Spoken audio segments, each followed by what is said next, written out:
Hello parents, कैसे हो सब? बढ़िया। अपन पढ़ रहे हैं, आज पढ़ेंगे एनसीईआरटी रीडिंग की ये क्लास है और आज जो चैप्टर पढ़ने वाले हैं वो है विकास। एनसीईआरटी रीडिंग करेंगे और एनसीईआरटी रीडिंग अपन कैसे करते हैं? बिल्कुल डिटेल में करते हैं, सिर्फ पढ़ते ही नहीं है, समझते हैं चैप्टर को साथ साथ में। ठीक बात है। चलो वीडियो स्टार्ट करने से पहले कुछ रिक्वेस्ट कर लेता हूं। रिक्वेस्ट यही है, लाइक सब्सक्राइब तो आप कर ही दोगे, कमेंट्स भी आप कर दोगे। तो डिस्क्रिप्शन में ऐप का लिंक दे रखा है, उसको डाउनलोड कर लेना। वहां पर आपको फ्री ऑफ कॉस्ट टेस्ट मिल जाएंगे, उसके अलावा क्वेश्चंस मिल जाएंगे, डीपीपी वगैरह भी मिल जाएंगी। ठीक है, तो डाउनलोड करके देख लेना, कुछ पैसे वैसे लगने नहीं है। ठीक है, और डिस्क्रिप्शन में ही टेलीग्राम चैनल का लिंक भी दे रखा है, तो वहां उसको ज्वाइन जरूर से कर लेना, क्योंकि वहां पर आपको पता लगेगा कब क्लास होनी है कब नहीं होनी, सारा आपको वहां पता लग जाएगा। चलो शुरुआत करते हैं आज के लेक्चर की। ध्यान से देखना, विकास की अपन बात कर रहे हैं। ठीक है, विकास क्या है? क्या है विकास? इवोल्यूशन को कहते हैं जी। इवोल्यूशन क्या है? अब देखो, आज जो अपन दिख रहे हैं ये तो अपन को सुनते आ रहे हैं ना कि अपन भाई बंदरों से बने हैं। अरे ये तो सुनते आ रहे बातें। ठीक है, कि इंसान जो है वो कहां से बना है? बंदरों से विकसित हुआ है। ठीक है, तो यही क्या है? यही विकास है कि जीवन की उत्पत्ति कैसे हुई। पहले तो धरती की उत्पत्ति कैसे हुई, धरती की छोड़ो ब्रह्मांड की उत्पत्ति कैसे हुई, फिर ब्रह्मांड से धरती कैसे बनी, धरती से धरती पर फिर जीवन कैसे बना, जीवन तो बना, फिर ऐसे जीव कैसे बने। ये सारी बातें जो है ये विकास के अंदर आती हैं। शुरुआत से शुरू करते हैं और आ जाओ समझते हैं इन बातों को। ठीक है, आ जाओ जी समझते हैं इन बातों को। विकास में सबसे पहले बात करेंगे अपन ब्रह्मांड की बात करेंगे, ब्रह्मांड से आएंगे फिर धरती पे, फिर धरती से आएंगे अपन जीवन पे, फिर जीव की उत्पत्ति कैसे हुई, इस प्रकार से अपन चलने वाले हैं। सबसे पहले बात करेंगे ब्रह्मांड की उत्पत्ति कैसे हुई, जो यूनिवर्स है आपका उसका ओरिजिन कैसे हुआ। ठीक, देखो शुरुआत में क्या माना जा रहा था? शुरुआत में लोग यही मानते थे कि धरती जो है ना बस वही है। ठीक है, वही है, इसके अलावा कुछ नहीं है। वही बात है ना भाई, अपन किसी एक स्कूल के अंदर जो पढ़ रहे होते हैं, फिर अपन क्लास के अंदर अपन को लगता है, जिस क्लास में हम होते हैं तो उसके अंदर अपन को लगता है कि बस इस क्लास में जितनी खूबसूरत लड़कियां वो सारी इसी क्लास में है, इसके बाहर तो कोई खूबसूरती है ही नहीं। फिर जब हम क्लास से बाहर निकलते हैं तो और दूसरी क्लास की लड़कियां देखते हैं तो हमें पता लगता है कि नहीं, और भी लड़कियां सुंदर तो होती हैं। फिर हमें लगता है कि इसी स्कूल में बस ये वाली लड़की है ना, बस यही मेरा जीवन साथी बनेगी, क्योंकि इससे ज्यादा खूबसूरत तो मेरे को कोई मिलने वाली नहीं है। स्कूल से जब हम निकलते हैं, किसी दूसरी स्कूल में जाते हैं, फिर 12वीं करके जब कोचिंग में जाते हैं तो हमें पता लगता है कि भैया नहीं, ऐसी बात तो, ये बात तो गलत है। जब कोचिंग में हम देखते हैं कि यहाँ तो लड़कियों का अंबार है, ठीक है, बहुत सारी लड़कियां खूबसूरत हैं, तो हमें लगता है बस इसी कोचिंग की लड़कियां खूबसूरत है, इसके अलावा तो खूबसूरती है ही नहीं। लेकिन आजकल इंस्टाग्राम ने ये सारी जो है बंदिशें तोड़ दी हैं और हमें पता लगता है कि दुनिया में बहुत ज्यादा खूबसूरती है। तो सीधे से बात कहने का मतलब ये है कि जितना हम अपना एरिया बढ़ाते जाएंगे ना, जितना हम एरिया बढ़ाते जाएंगे उतनी हमें नई चीजें मिलती जाएंगी। जैसे हमने एक क्लास से स्कूल तक का एरिया बढ़ाया तो हमें पता लगा कि खूबसूरती ज्यादा है। फिर हमने स्कूल छोड़ी और हमने एक कोचिंग में गए तो हमारा एरिया और बढ़ गया, तो हमें पता लगा कि और भी ज्यादा खूबसूरती है। फिर हम जब इंस्टाग्राम पे आए तो हमें पता लगा कि दुनिया में बहुत ज्यादा खूबसूरती है। वैसे ही जब हम अपना एरिया बढ़ाते जाएंगे ना तो हमें पता लगता जाएगा कि दुनिया में और भी बहुत सारी चीजें हैं जो हमें पता नहीं है। तो फिर शुरुआत में बात क्या हुई? शुरुआत में लोगों को लगता था कि धरती जो है ना बस वही है, इसके अलावा कहीं जीवन नहीं है, कुछ भी नहीं है, इसके अलावा बस धरती है जो है वो है। ठीक है, लेकिन बाद में लोगों ने अपना एरिया बढ़ाया जी रिसर्च का, और उनको पता लगा कि धरती जैसे ग्रह और भी हैं, धरती जैसे ग्रह तो और भी हैं। पहले धरती थी उनके लिए जो थी, फिर उनको पता लगा कि धरती जैसे ग्रह तो और भी हैं। ठीक है, फिर लोगों ने कहा कि बस यही एक ब्रह्मांड है, इसके अलावा कुछ भी नहीं है जी। ठीक है, जिस ब्रह्मांड में अपन है बस वही है। ठीक है, लेकिन बाद में पता लगा जिस ब्रह्मांड में अपन रह रहे हैं ना, ऐसे और भी बहुत सारे क्या हैं? ब्रह्मांड हैं। ठीक बात है। तो जैसे जैसे एरिया बढ़ा लोगों को नई नई बातें पता चलती गई। ठीक बात है। शुरुआत करते हैं। ठीक है, ये शुरुआत हो चुकी है। ठीक है, समझ में आई? एनसीईआरटी की बातें बता रहा हूं बस। ये ब्रह्मांड की उत्पत्ति की बात करेंगे ना। चलो, एक थ्योरी दी गई यार, बिग बैंग थ्योरी। ठीक है, बिग बैंग थ्योरी। यार ये थ्योरी क्या कहती है? ये थ्योरी बताती है कि शुरुआत में जो है ठीक है, ब्रह्मांड जो है, ठीक है, शुरुआत में जो ब्रह्मांड जो ऐसा था। ठीक है, ब्रह्मांड की उत्पत्ति कितने साल पहले हुई? ठीक है, ब्रह्मांड की जो उत्पत्ति हुई वो 20 बिलियन साल पहले हुई। ठीक है, अब यहां पर एनसीईआरटी की कुछ गलतियां हैं, वो देख लो भाई। एनसीईआरटी ने यहां पर 200 बिलियन साल लिख रखी है, लेकिन वो 20 बिलियन साल ही है, वहां पर अपन को 20 ही रखना है। ठीक है, 200 नहीं है। ठीक है, 20 बिलियन, BY का मतलब है बिलियन ईयर्स अगो। ठीक है, 20 बिलियन साल पहले वो जो है आपका ब्रह्मांड जो उसकी उत्पत्ति हुई। बिग बैंग थ्योरी यह कहती है कि ब्रह्मांड के अंदर क्या हुआ, बहुत बड़ा महाविस्फोट हुआ, एक बहुत बड़ा महाविस्फोट हुआ, और उस महाविस्फोट के अंदर जब विस्फोट होता है तो टुकड़े टुकड़े टूटेंगे। ठीक है, इसके बहुत सारे क्या हुए, टुकड़े टूटे। ठीक है, तो इसके बहुत सारे क्या हुए, छोटे छोटे क्या हुए, टुकड़े टूटे। ठीक है, इन टुकड़ों का नाम दिया क्या गया, नेबुला। इन टुकड़ों को क्या कहा गया, नेबुला। तो ये एक छोटा सा टुकड़ा है जी, इस टुकड़े को क्या कहा, नेबुला कहा। और ये जो नेबुला है, इन्हीं बहुत सारे टुकड़ों में से एक नेबुला ऐसा था जो आगे जाके किसका रूप लिया, जिसने धरती का रूप लिया। मतलब धरती देखो कितनी बड़ी है, और मैं ये कह रहा हूं एक छोटा सा टुकड़ा जो आगे जाके क्या बना, धरती बना। मतलब पूरे ब्रह्मांड के अंदर बात करें ना तो धरती एक छोटी सी कणिका ही है, एक छोटा सा टुकड़ा ही है। ठीक बात है। तो धरती की उत्पत्ति कब हुई, धरती की उत्पत्ति हुई जी, धरती की उत्पत्ति जो पृथ्वी है उसकी उत्पत्ति हुई 4.5 बिलियन साल पहले धरती की उत्पत्ति हुई। बोले ठीक बात है, ठीक है भैया। पृथ्वी पर जीवन की उत्पत्ति कब हुई, पृथ्वी की देखो ब्रह्मांड की उत्पत्ति आपको पता लग गई, हाँ भैया पता लग गई, 20 बिलियन साल पहले हुई थी। पृथ्वी की उत्पत्ति पता लग गई, हाँ भैया पता लग गई, 4.5 बिलियन साल पहले हुई थी। पृथ्वी पर जीवन की उत्पत्ति कब हुई, पृथ्वी बन गई, अब पृथ्वी पर जीवन कब आया, तो वो आया 4 बिलियन साल पहले। ठीक है, 4 बिलियन साल पहले जीवन आया। पृथ्वी पर प्रथम अकोशिकीय रूप कब आया, ठीक है, जीवन का अकोशिकीय रूप कब आया, तो वो आया आपका 3 बिलियन साल पहले। ठीक है, वही मैं बात करूं जीवन का प्रथम कोशिकीय रूप कब आया, तो वो आया 200 मिलियन साल पहले ना। MYA का मतलब, माया का मतलब मिलियन साल पहले, मिलियन ईयर्स अगो, और BYA का मतलब बिलियन साल पहले। यहां तक बात क्लियर है। ये कुछ बातें हैं जो अपन आगे इस चैप्टर के अंदर पढ़ेंगे, जो भी आपको पता होनी चाहिए, बेसिक बातें हैं। अब थोड़ी सी चांद तारों की बात कर लेते हैं, तारों की बात कर लेते हैं। चलो तारों की बात करते हैं। तो मैं यहां क्या लिखता हूं, मैंने यहां लिखा तारा। ठीक है, तारा कौन है, तारा है एक लड़की है तारा। ठीक है, तारा। तारों की बात करें तो जब भी हम रात के अंदर, ठीक है, जब रात में तारे टिमटिमाते हैं, और जब भी हम तारों को गिनते हैं या फिर तारों की तरफ देखते हैं, तो हमें जो बड़े बूढ़े हैं वो क्या समझाते हैं कि तारों की तरफ नहीं देखना चाहिए। ठीक है, तारों को मत देखो। क्यों, इसलिए कहते हैं क्योंकि जब भी हम तारों को देख रहे होते हैं, हम अपने पास्ट में झांक रहे होते हैं। ठीक, ऐसा भैया, ऐसा क्यों, पास्ट में इसलिए झांक रहे होते हैं क्योंकि जब वो तारे जो टिमटिमाते हैं, हमें उनकी रोशनी दिखाई देती है, वो रोशनी आज की नहीं होती। अरे आप मेरे को देख रहे हो, ठीक है, मैं कुछ बोल रहा हूं, ये सब क्या है, मैं किसी को देख रहा हूं, ये मुझे उसी टाइम पर, प्रेजेंट टाइम में चल रहा है, ये सारा काम क्या है, प्रेजेंट टाइम में चल रहा है। लेकिन लेकिन लेकिन जब बात आती तारों की, और तारों की मैं चमक को देखता हूं ना, तो वो जो तारों की चमक है वो उस टाइम की नहीं होती, वो बहुत पहले, बहुत पुरानी सालों की होती है। भैया ये कैसे, मैं कह रहा हूं तारे जो है हमसे बहुत ज्यादा दूर है। ठीक है, उनकी डिस्टेंस जो है, दूरी जो है वो बहुत ज्यादा अधिक है।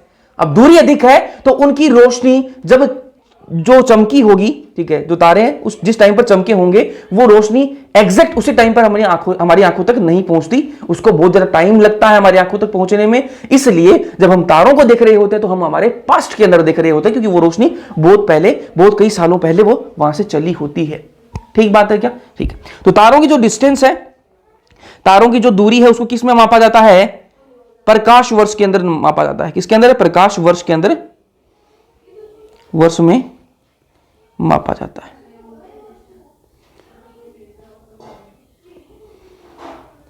ठीक बात है, चलो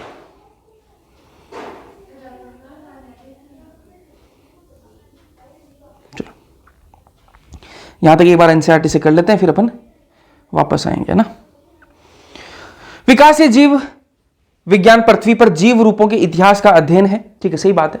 ठीक है, कि पृथ्वी पर जो जीव है, जीव रूप किस प्रकार से बने, उसका इतिहास क्या है, उसी के अध्ययन को क्या कहते हैं, अपन विकास कहते हैं। ठीक है, वस्तुतः विकास में क्या है, वनस्पति एवं प्राणी जगत में करोड़ों वर्ष पूर्व पृथ्वी पर हुए परिवर्तनों को समझने के लिए जीवन की उत्पत्ति के बारे में समझ बनानी अपेक्षित है। अपन को पादपों के, पौधों के बारे में और जंतुओं के बारे में, जानवरों के बारे में, इनकी उत्पत्ति कैसे हुई, इसको समझने से पहले अपन को क्या समझना पड़ेगा कि जीवन कैसे बना है। अरे पौधों को समझने से पहले, जंतुओं को उस बारे में समझने से पहले हमें यह पता होना चाहिए कि यार जीवन बना कैसे है, उसके बारे में हमें क्या होनी चाहिए, समझ होनी चाहिए। अर्थात हमें पृथ्वी, तारों, यहां तक कि स्वयं ब्रह्मांड के विकास को जानना होता है। अटकलबाजियों से पूर्ण कल्पित कहानियों से कर्म देखने सुनने में आते हैं। अब बहुत सारे लोगों ने अटकलबाजी लगाई है, बहुत सारे अलग अलग क्या है लोगों ने सिद्धांत दिए हैं, उनके बारे में अपन बात करेंगे। जिसके जो जी में आई वो बातें बोली गई हैं। किसके बारे में? जीवन की उत्पत्ति के बारे में, पृथ्वी की उत्पत्ति के बारे में बहुत सारी कहानियां हैं, अभी अपन आगे बात करेंगे ना। यह कहानी जीवन की उत्पत्ति और पृथ्वी नामक ग्रह पर जीवन के रूपों का विकास या जैव विविधता का है कि है जो पृथ्वी के विकास एवं स्वयं ब्रह्मांड के विकास की पृष्ठभूमि के साथ सन्निहित है। ठीक है, बहुत सारी कहानियां अभी अपन देखने वाले हैं। पहले बात करेंगे जीवन की उत्पत्ति। जब हम साफ स्वच्छ अंधेरी रात में आसमान की ओर तारों को देखते हैं तो हम लोग एक तरह से बीते हुए समय की ओर देखते हैं। तारकीय दूरियों को प्रकाश वर्षों में, लाइट ईयर्स में मापा जाता है। ठीक है, उस डिस्टेंस को किसमें? किलोमीटर्स में नहीं, प्रकाश वर्षों के अंदर मापा जाता है। प्रकाश वर्ष किसी लाइट का नहीं है भाई, लाइट की नहीं है, डिस्टेंस को मापने की एक यूनिट है। ठीक है, प्रकाश वर्ष, लाइट ईयर। आज हम जिस वस्तु को तारों के रूप में देखते हैं उसकी प्रकाश यात्रा लाखों वर्ष पूर्व शुरू हुई थी, बहुत पहले शुरू हुई थी। वे हमसे करोड़ों अरब मील दूर हैं और हमारी आंखों तक पहुंच रहे हैं। हालांकि हम अपने आसपास की चीजों को जब देखते हैं तो वे हमें तुरंत दिख जाती हैं, चूंकि वे वर्तमान काल की हैं। इसी तरह से जब हम सितारों को देखते हैं तो हम स्पष्ट रूप से भूतकाल में ताक झांक कर रहे होते हैं। ये वाली बात मैंने आपको बताई ही है। ठीक है, चलो आगे बढ़ते हैं।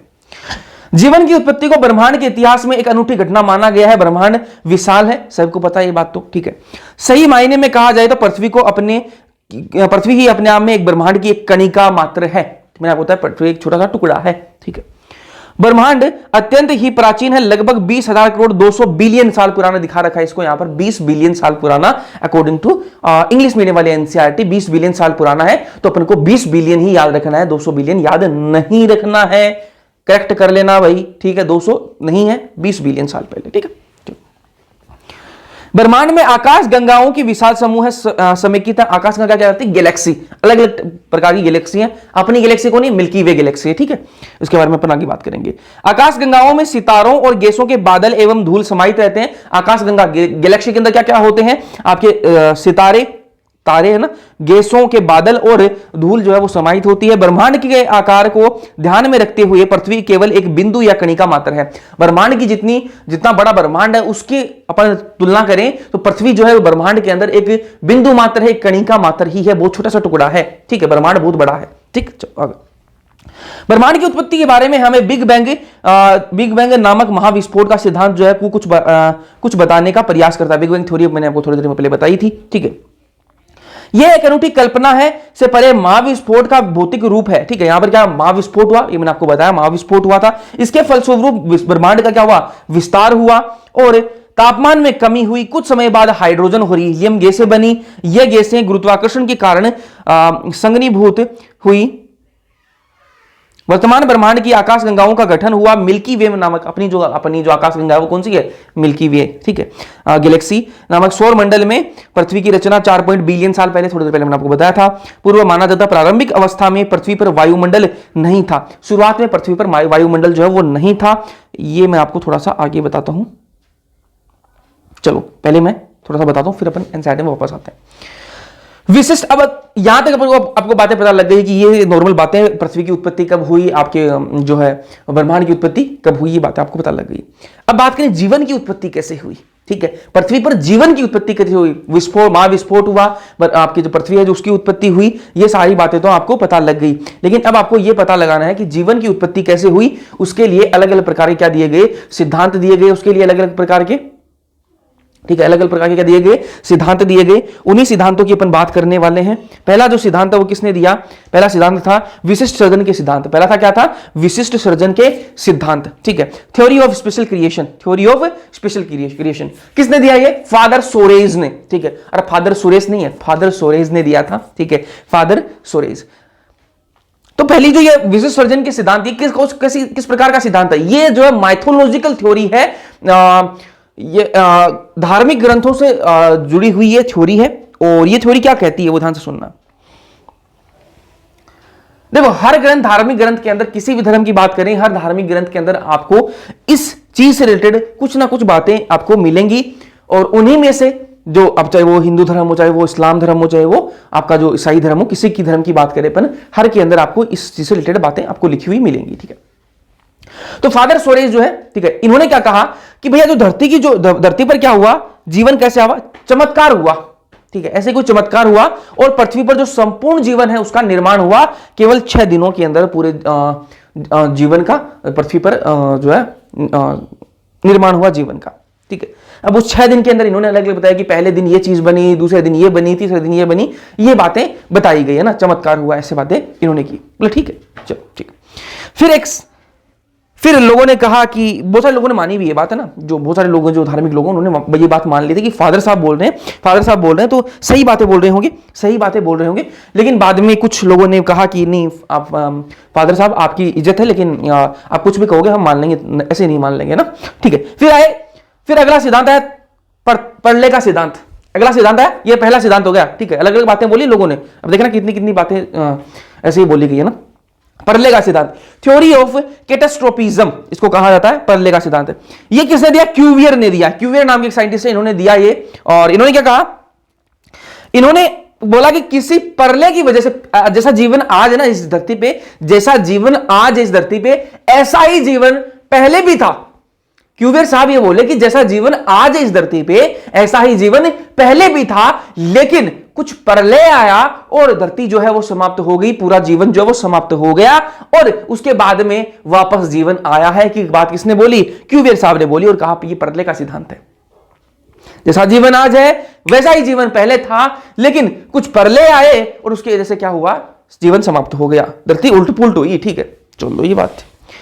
तो इन साइंटिस्ट लोगों ने कहा कि ठीक है क्यूवियर साहब, आप कह रहे हो कि प्रलय आया था और जीवन समाप्त हो गया और वापस जीवन आया है, लेकिन हमें ये नहीं जानना कि प्रलय आया, जीवन समाप्त हुआ।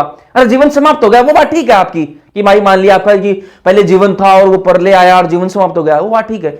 वापस जीवन कैसे आया वो बताओ ना आप। तो बात तो ये चल रही है, जीवन की उत्पत्ति कैसे हुई। आप तो ये बातें बोल रहे हो पहले कैसे खत्म हुआ। अरे पहले खत्म हुआ उसकी तो बात ही नहीं हो रही, ये बताओ ना जीवन आया कैसे। बोला क्यूवियर साहब बोले ठीक है, चलो, कुछ उनको नहीं पता था, बात खत्म हो गई इनकी। तो मतलब अलग अलग बातें चल रही हैं अभी, है ना। इसको आप स्टोरी की तरह लो, चैप्टर की तरह मतलब ना। फिर आई थ्योरी ऑफ पंचपरमिया, कॉस्मोजोइक थ्योरी भी कहते हैं इसको, थ्योरी ऑफ पंचपरमिया। ये क्या कहता है? ये कहता है कि कुछ साइंटिस्ट जो है उनका यह मानना था कि जीवन जो है वो बाहर से आया है, और बाहर से किस रूप में आया है? स्पोर के रूप में आया है। किस रूप में? स्पोर के रूप में, स्पोर के रूप में। ठीक है, स्पोर के रूप में बाहर से आया है। बाहर से आने का मतलब है, देखो ये बातें जो है आपने भी सुनी होंगी, फिल्मों पे अपन देखते ही हैं। एलियन के बारे में सुनते हैं ना अपन, फिल्मों में दिखाते हैं, अलग ही शक्ल के दिखाते हैं ना वो एलियन। ठीक है, हाँ, तो वही बात यहां पर ये साइंटिस्ट बोल रहे हैं कि जो जीवन है वो बाहर से आया है। बाहर से मतलब किसी दूसरे ग्रह से एलियन जो है वो आए होंगे धरती पे, और उन्होंने जीवन यहां पर स्थापित किया होगा। आज भी बहुत सारे लोग ये बात मानते हैं।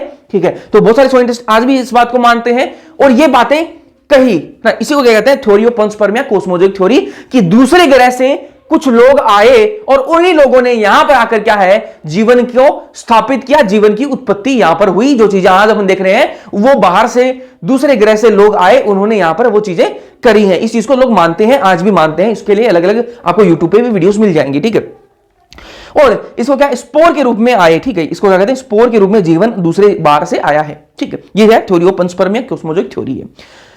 फिर आगे क्या आया? सप्ताह जननवाद। ठीक है, ये अलग अलग बातें बोल रहे हैं साइंटिस्ट, सब अलग अलग बातें बोले। कोई फादर सोरेस अलग बोल रहा है, क्यूवियर अलग बोल रहा है, कुछ साइंटिस्ट ये मान रहे हैं बाहर से आया है, ये अलग अलग बातें हैं ना। सप्ताह जननवाद, थ्योरी ऑफ स्पॉन्टेनियस जनरेशन इसको कहा जाता है, थ्योरी ऑफ अबायोजेनेसिस इसको कहा जाता है, सप्ताह जननवाद। सप्ताह जननवाद क्या कहता है? ध्यान से सुनो, ये किसने दिया? अरिस्टोटल साहब ने दिया। देखो अरिस्टोटल साहब का आपने बायोलॉजी के अंदर कई जगह नाम सुना है आपने। ठीक है, बायोलॉजी के अंदर। तो अरिस्टोटल साहब बड़े साइंटिस्ट थे, और ये घूमते रहते थे यार, घूमते रहते थे ना, ये घूमते रहते थे। तो एक दिन ये नदी के किनारे बैठे थे, और नदी के किनारे कीचड़ में से इनको ईल जो है ना, ईल एक जानवर होता है, पानी में रहता है। ठीक है, वो कीचड़ में से निकलता हुआ इनको दिखाई दिया। ठीक बात है। तो अरिस्टोटल साहब को ये लगा कि यार ये ईल जो है ना, ये ईल जो है कीचड़ से बनी है। भाई पानी में रहने वाला जीव है, नदी के किनारे कीचड़ था, उसमें से ईल बाहर जा रही थी, इनको लगा कि भाई वो कीचड़ से ही बनी है, ईल कीचड़ से ही बनी है। तो इन्होंने क्या कहा कि जीवन की उत्पत्ति निर्जीव पदार्थों से हुई है, जैसे कीचड़। इन्होंने अलग ही थ्योरी दे दी। क्या थ्योरी दी? स्वतः जननवाद, theory of spontaneous generation, theory of abiogenesis. Aristotle साहब ने क्या कहा कि भैया कीचड़ से ही क्या है, उत्पत्ति हो रही है जीव की। इन्होंने देखा और कह दिया। भाई बिल में क्या था? चूहा था बेचारा, बिल के अंदर रह रहा था, वो बिल से बाहर निकला, अरिस्टोटल साहब ने देख लिया उसको और कहा कि भाई ये तो मिट्टी से क्या है, चूहे निकल रहे हैं, मिट्टी से ही चूहे बन रहे हैं। अरे वो तो बिल में था बेचारा, ठीक है, वो तो निकल रहा था अपने घर से, आपने देख लिया उसको और कह रहे मिट्टी से क्या चूहे बन रहे हैं। ये थ्योरी दी अरिस्टोटल साहब ने। और मैं आपको एक बात बताऊं कि जिस इंसान की अपन रिस्पेक्ट करते हैं ना, और वो अपन को कोई बात बोले, चाहे वो झूठी बात हो, तो भी अपन उस पर थोड़ा थोड़ा यकीन करने लग जाते हैं। कैसे? अब वो कोई है जिसको अपन रिस्पेक्ट करते हैं, कोई बड़ा अपन, और वो अपन को बोलेगी भाई इस जगह तो क्या है, भूत दिखाई देते हैं, ठीक है, रात को आप जाके देखो अलग अलग आवाजें सुनती हैं, ठीक है। अब जब आप उस एरिया में जाओगे ना, चाहे उस टाइम पर क्या है, चिड़िया ही चहक जाएं, लेकिन आपको क्या लगेगा कि हाँ वो कह रहे थे कि यहां पर तो क्या है, कुछ ना कुछ उल्टी सीधी हरकतें होती हैं, यहां पर मेरे को भी आवाजें सुनाई दे रही हैं, चाहे वो नॉर्मल बातें हो, कोई पीछे से बात कर रहा होगा बेचारा, कुछ भी हो, ठीक है, लेकिन आपको तो वही बात क्लिक होगी ना, यहां पर भूत बोल रहा है। अरे सही बात है क्या? तो सेम वही बात, एक मिनट दीजिए, ठीक है, बार बार ये कैमरे पे मक्खी आके बैठ रही है, भाग जाए यहां से, ठीक है। हाँ, क्या बोल रहा था मैं? हाँ। तो वही बात, अरिस्टोटल साहब जो है बड़े साइंटिस्ट थे, तो इन्होंने क्या कहा, इन्होंने कहा कि भैया जो कीचड़ मिट्टी है, इन्हीं से क्या है, जीवन की उत्पत्ति हो रही है। फिर आया जैव जनन का सिद्धांत, ये स्वतः जननवाद हो गया, उसके बाद में आया जैव जनन का सिद्धांत, थ्योरी ऑफ बायोजेनेसिस आया उसके बाद में। थ्योरी ऑफ बायोजेनेसिस जब आई तो इसमें किसने दिया? ये रेड्डी, स्प्लांजानी और पास्चर ने दिया था। पास्चर की बात करेंगे, इसकी ज्यादा भूमिका है। और पास्चर साहब ने कहा कि देखो अरिस्टोटल साहब, इज्जत है आपकी, ठीक है, लेकिन आप कर तो बकवास ही रहे हो, ऐसे मिट्टी से कीचड़ से जीव नहीं बनता, ठीक है। तो उन्होंने कहा कि मैं एक्सपेरिमेंट करता हूं, पास्चर ने कहा मैं एक्सपेरिमेंट करता हूं, आपकी बातों को गलत प्रूव करता हूं। इन्होंने क्या कहा? पास्चर साहब बोले कि ओमिनिस वाइवम एक्स वाइवो, ओमिनिस वाइवम एक्स वीवो, ओपो वीवो नहीं, एक्स वीवो, ठीक है। मतलब इसका मतलब क्या, ये लाइन जो है इनकी भाषा में दी गई है, इनकी भाषा में दी गई है, इंग्लिश में नहीं है ये। अरे यार ये तो आज परेशान कर रही है यार, चलो। ओमिनिस विवो वाइवम एक्स विवो, ठीक है। ये नया जीव पुराने जीव से ही बनता है। इस लाइन का मतलब क्या है कि नया जीव जो है वो पुराने जीव से ही बनता है। अब इस चीज को इन्होंने प्रूफ कैसे किया वो देखो ध्यान से। ये इन्होंने क्या लिया, एक फ्लास्क टाइप का लिया, और ये कैसा है, स्वान की गर्दन जैसा है ना, हंस की गर्दन जैसा है ना, ये जो इसकी शेप कैसी है, हंस के गर्दन जैसी है। इन्होंने क्या किया देखो ध्यान से, इसमें क्या है जी, शुगर है इसमें, sugar solution plus water plus इसमें यीस्ट है, ठीक है। इसमें क्या है, शुगर है, शुगर सॉल्यूशन है, वाटर है और यीस्ट है, ठीक है। यहां नीचे इन्होंने आग लगा दी इसके, और यहां पर इन्होंने क्या है, आग लगा दी। अब इसमें हवा आएगी भैया हवा, और यहां इन्होंने क्या लगा रखी है, आग लगा रखी है। तो इस हवा में जितने भी सूक्ष्म जीव होंगे ना, वो इस आग के कारण क्या हो जाएंगे, खत्म हो जाएंगे। इस गर्मी के कारण क्या हो जाएंगे, हीट के कारण क्या हो जाएंगे, खत्म हो जाएंगे। तो जब आगे वो हवा जाएगी, वो कैसे जाएगी, सूक्ष्म जीव रहित जाएगी, ठीक है, उसमें सूक्ष्म जीव नहीं होंगे। तो फिर इन्होंने क्या किया, इसमें कुछ भी नहीं हुआ, किसी भी चीज की ग्रोथ नहीं हुई, ये नॉर्मल रहा। फिर उन्होंने क्या किया, क्या कि इसको यहां से तोड़ दिया, ठीक है, इसको यहां से क्या कर दिया, इस गर्दन को यहां से क्या किया, तोड़ दिया, और ये कैसे बन गई, अब ये कुछ इस प्रकार की बना दी इन्होंने।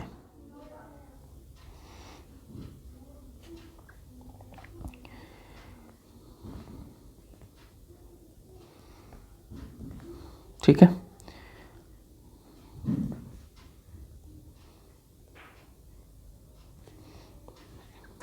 ठीक है, ये गर्दन को ऊपर से तोड़ दिया, अब और कुछ इस प्रकार की ये बन गई, ठीक है। जब बन गई ऐसी, तो इसमें से नीचे आग लगा रखी है, लेकिन ऊपर से क्या है, हवा आ रही है, और वो हवा में क्या है, सूक्ष्म जीव भी आ रहे हैं। उस हवा में क्या जा रहे हैं, सूक्ष्म जीव भी अंदर आ रहे हैं, और सूक्ष्म जीव जब अंदर आ रहे हैं तो यहां पर क्या है, जीवाणुओं की ग्रोथ होने लग गई। क्या है, जीवाणुओं की ग्रोथ होने लग गई। एक मिनट दीजिए यार, आज तो परेशान कर रही है।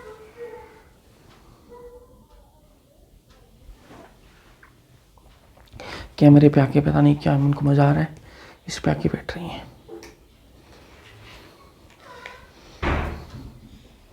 ठीक है।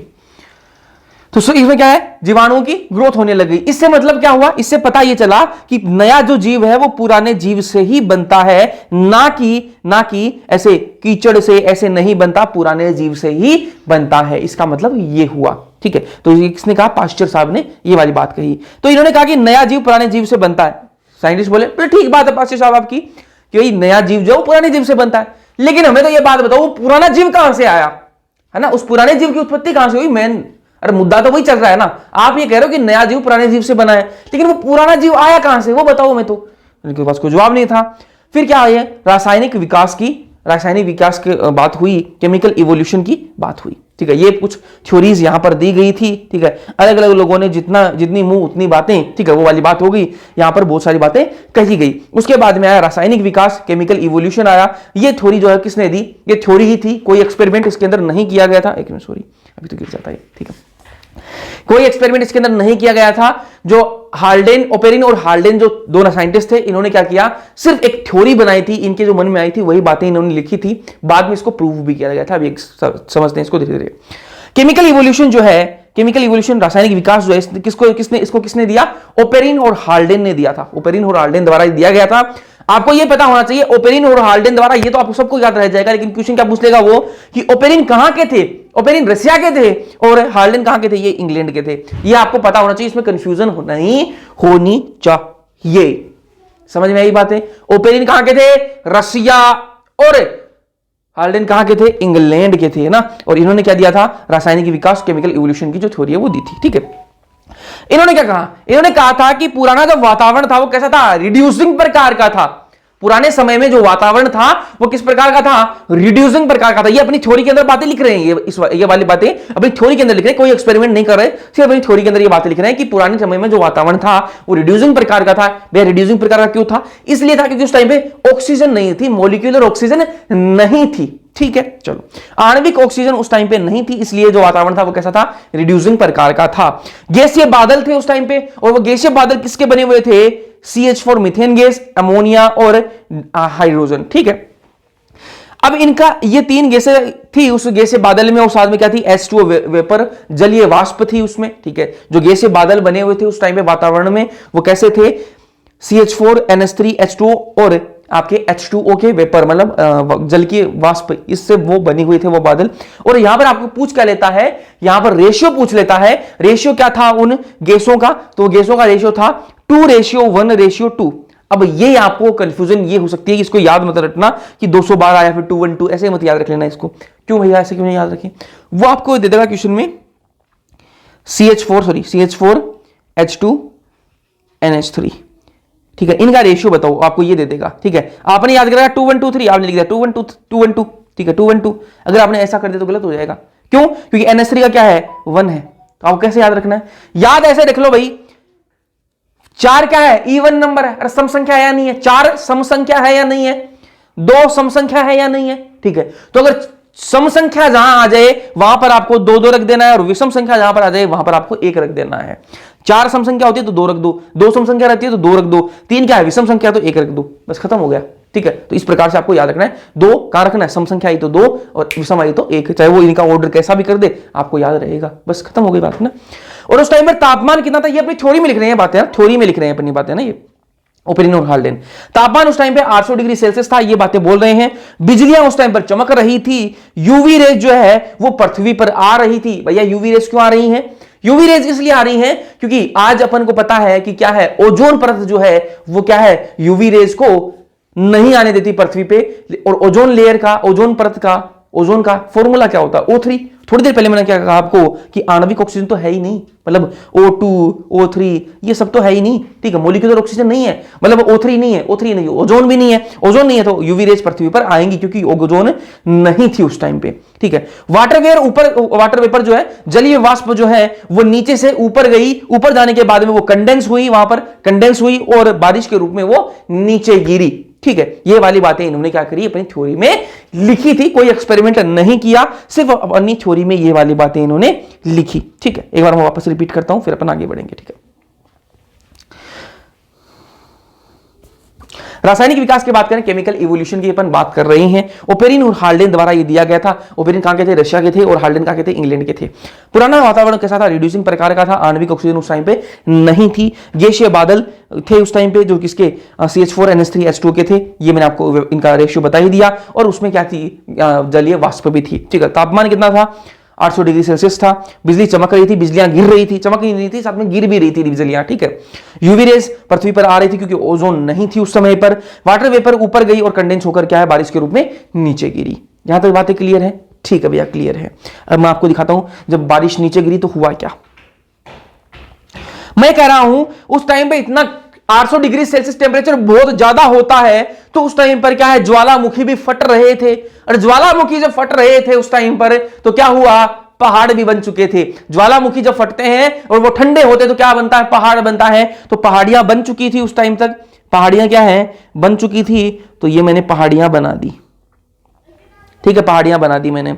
और ऊपर से क्या हो रही थी? बारिश तो हो रही थी। अभी तो मैंने आपको बताया कि वाटर वेपर जो है वो ऊपर गई और कंडेंस होकर नीचे बारिश के रूप में गिरी। तो बारिश हो रही थी, बारिश हो रही थी, बारिश हो रही थी, बारिश हो रही थी। ठीक है, और जब बारिश किसी एक ही पत्थर पर जब बारिश लगातार बहुत सालों तक गिरती रहती है, तो वो पत्थर जो कटने लग जाता है। पत्थर जो है वहां से कटने लग जाता है। तो वो पहाड़ पर गिरी बारिश से और इन पत्थरों को क्या है? काटने लग गई, काटने लग गई। और पत्थरों को कटने के कारण आप सबको पता है पत्थरों में क्या होते हैं? मिनरल्स होते हैं, खनिज होते हैं। और खनिज क्या है? वो भी पानी में क्या होने लग गए? मिक्स होने लग गए। इस पानी में क्या होने लग गए? मिक्स होने लग गए। ये क्या है? यहां पर देखो पानी जो है वो इकट्ठा हो गया। ठीक है, और क्या इसमें पानी में क्या है? खनिज है बहुत सारे। तो डार्विन साहब ने इस पानी को नाम क्या दिया गया? डार्विन ने इस पानी को नाम दिया गया वॉर्म लिटिल पॉन्ड। ठीक है, वॉर्म लिटिल पॉन्ड। ठीक है, ये नाम किसने दिया? ये नाम दिया डार्विन ने। ठीक है, याद रखना, ये वाला नाम किसने दिया? डार्विन ने ये नाम दिया। ठीक है, और जो हाल्डेन साहब है, हाल्डेन ने क्या नाम दिया? Hot dilute soup. ठीक है, हाल्डेन ने क्या नाम दिया? Hot dilute soup. Hot dilute soup, ये नाम किसने दिया? हाल्डेन ने। दोनों आपको याद रखने हैं भाई, दोनों आपने को याद रखने हैं कि जब बारिश हुई और वो पहाड़ों पर गिरी। ठीक है, पहाड़ों में क्या थे? पहाड़ों की चट्टानें जो वो कटी और उनमें क्या थे? खनिज थे। वो खनिज इस पानी में भी आ गए। इस पानी को नाम दिया, डार्विन ने नाम दिया इसको वॉर्म लिटिल पॉन्ड, और जो हाल्डेन थे उन्होंने क्या नाम दिया? इसको हॉट डाइल्यूट सूप इन्होंने नाम दिया। ठीक बात है। और इस पानी में क्या है? खनिज है भैया, बिल्कुल खनिज तो है।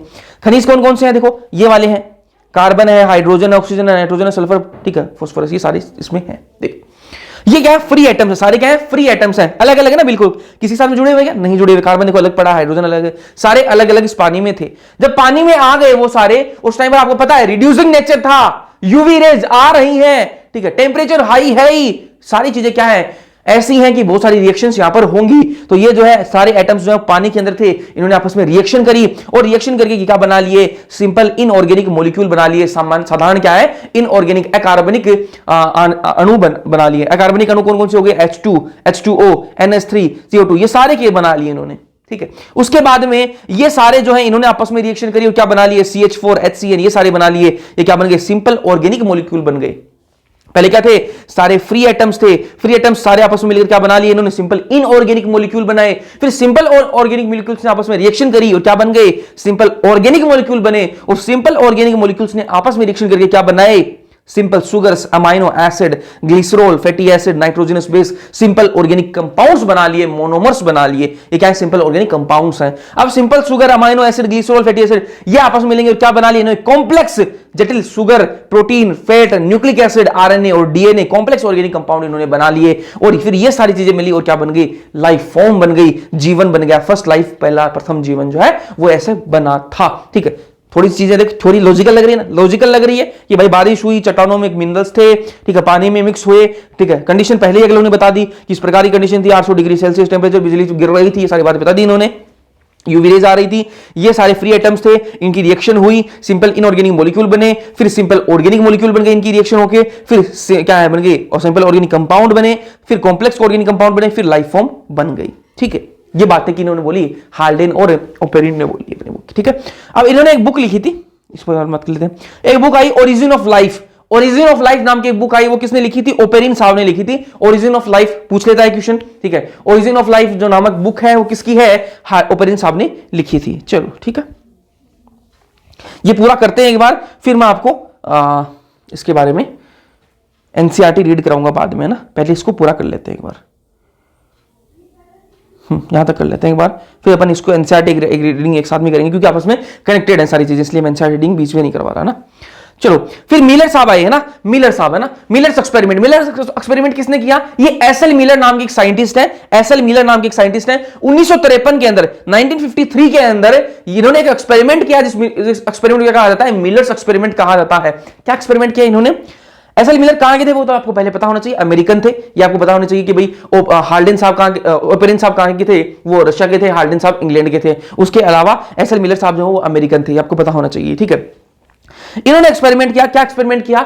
जो बातें ओपेरिन और हार्डिन ने अपनी थ्योरी में लिखी थी ना, उन्होंने कोई एक्सपेरिमेट नहीं किया। ओपेरिन और हार्डिन ने सिर्फ अपने मन की बातें, अपनी मन की रिसर्च थी उनकी, उसके आधार पर उन्होंने वो बातें लिखी थी, और उन बातों को मिलर साहब ने कहा कि मैं इनको एक्सपेरिमेंट के रूप में प्रूव करके दिखाऊंगा। लैब के अंदर उन्होंने क्या की? वैसी ही कंडीशन क्रिएट करी जो बातें किसने लिखी थी? ओपेरिन और हार्डिन साहब ने अपनी थ्योरी के अंदर लिखी थी ना, सेम वैसी कंडीशन इन्होंने क्या है लैब के अंदर क्रिएट करी। वही 800 डिग्री सेल्सियस टेम्परेचर, ठीक है, वही क्या बिजली चमकना, बिजलियों का गिरना, वो सारी चीजें इन्होंने क्या क्रिएट करी लैब के अंदर, और फिर देखा क्या बना, क्या बनता है, क्या नहीं बनता, ठीक है। तो इन्होंने क्या है, ये इस प्रकार का क्या है, एक इंस्ट्रूमेंट बनाया, ठीक है। इन्होंने यहां देखो पानी क्या है, बॉईल हो रहा है, उबल रहा है पानी, ठीक है। पानी उबलेगा तो ऊपर जाएगा, ठीक है, वाष्प के रूप में ऊपर जाएगा, ठीक है। और ओपेरिन और हार्डिन साहब ने क्या कहा था कि जलीय वाष्प क्या है, ऊपर जा रही हैं, और क्या है, वो कंडेंस होकर पानी के रूप में नीचे गिर रही है। कहा था या नहीं कहा था? कहा था, ठीक है। तो इन्होंने पानी क्या है ऊपर उड़ाया, ठीक है। यहां पर क्या लगा रहा है? वैक्यूम पंप लगा रखा है, ठीक है। और ये पानी यहां पर आया। यहां पर क्या है? गैसेस है। कौन सी गैसेस है? वही CH4 NH3 H2O, H2O क्या है? वाष्प, ठीक है। और H2 गैस, ये सारी चीजें हैं, बिल्कुल भैया सही सारी चीजें हैं। यहां पर क्या लगा कि इन्होंने इलेक्ट्रोड्स लगा रखे हैं। इलेक्ट्रोड्स का क्या काम होगा भैया? ये वो बिजली चमकाने का काम है, बिजली गिराएंगे अब, है ना, और बिजली उस टाइम पर तो गिर रही थी। यहां पर अपन लैब के अंदर एक्सपेरिमेंट करते हैं, इलेक्ट्रोड्स लगा रखे हैं। इनका वोल्ट कितना है? 75,000 वोल्ट, ठीक है। हाँ, तो इन्होंने यहां पर क्या बिजली चमका रहे हैं। उसके अलावा, ठीक है, यहां पर गैसेस हैं, इनका आपको पता, ये वाला रेशियो आपको पता लगेगा कि जहां पर सम संख्या है वहां पर 2 रख दो, जहां पर विषम संख्या वहां पर 1 रख दो, ठीक है। फिर वो पानी यहां पर आया, और यहां पर क्या करा? उस पानी को कंडेंस करने के लिए, उस पानी को गर्म ठंडा करने के लिए क्या किया? यहां पर देखो, ये अंदर जो पाइप है, ये अंदर पाइप जो है, इसके ऊपर इन्होंने एक और पाइप लगा दिया। अंदर वाले पाइप के ऊपर यहां पर देखो एक और पाइप लगा दिया। उस पाइप में यहां से पानी ठंडा डाल रहे हैं, यहां से पानी ठंडा डाल रहे हैं और यहां से निकाल रहे हैं। तो पानी ठंडा, ये पाइप है, ये अंदर वाला पाइप है, इसके ऊपर मैंने एक और पाइप लगा दिया। यहां से मैं पानी अंदर ठंडा डालूंगा, यहां से निकाल लूंगा, तो ठंडा पानी इसके आर बार घूमेगा, मतलब आर बार बोल रहा हूं, आसपास घूमेगा, तो अंदर वाले पाइप के अंदर पानी होगा, वो भी ठंडा होने लग जाएगा, ठीक है।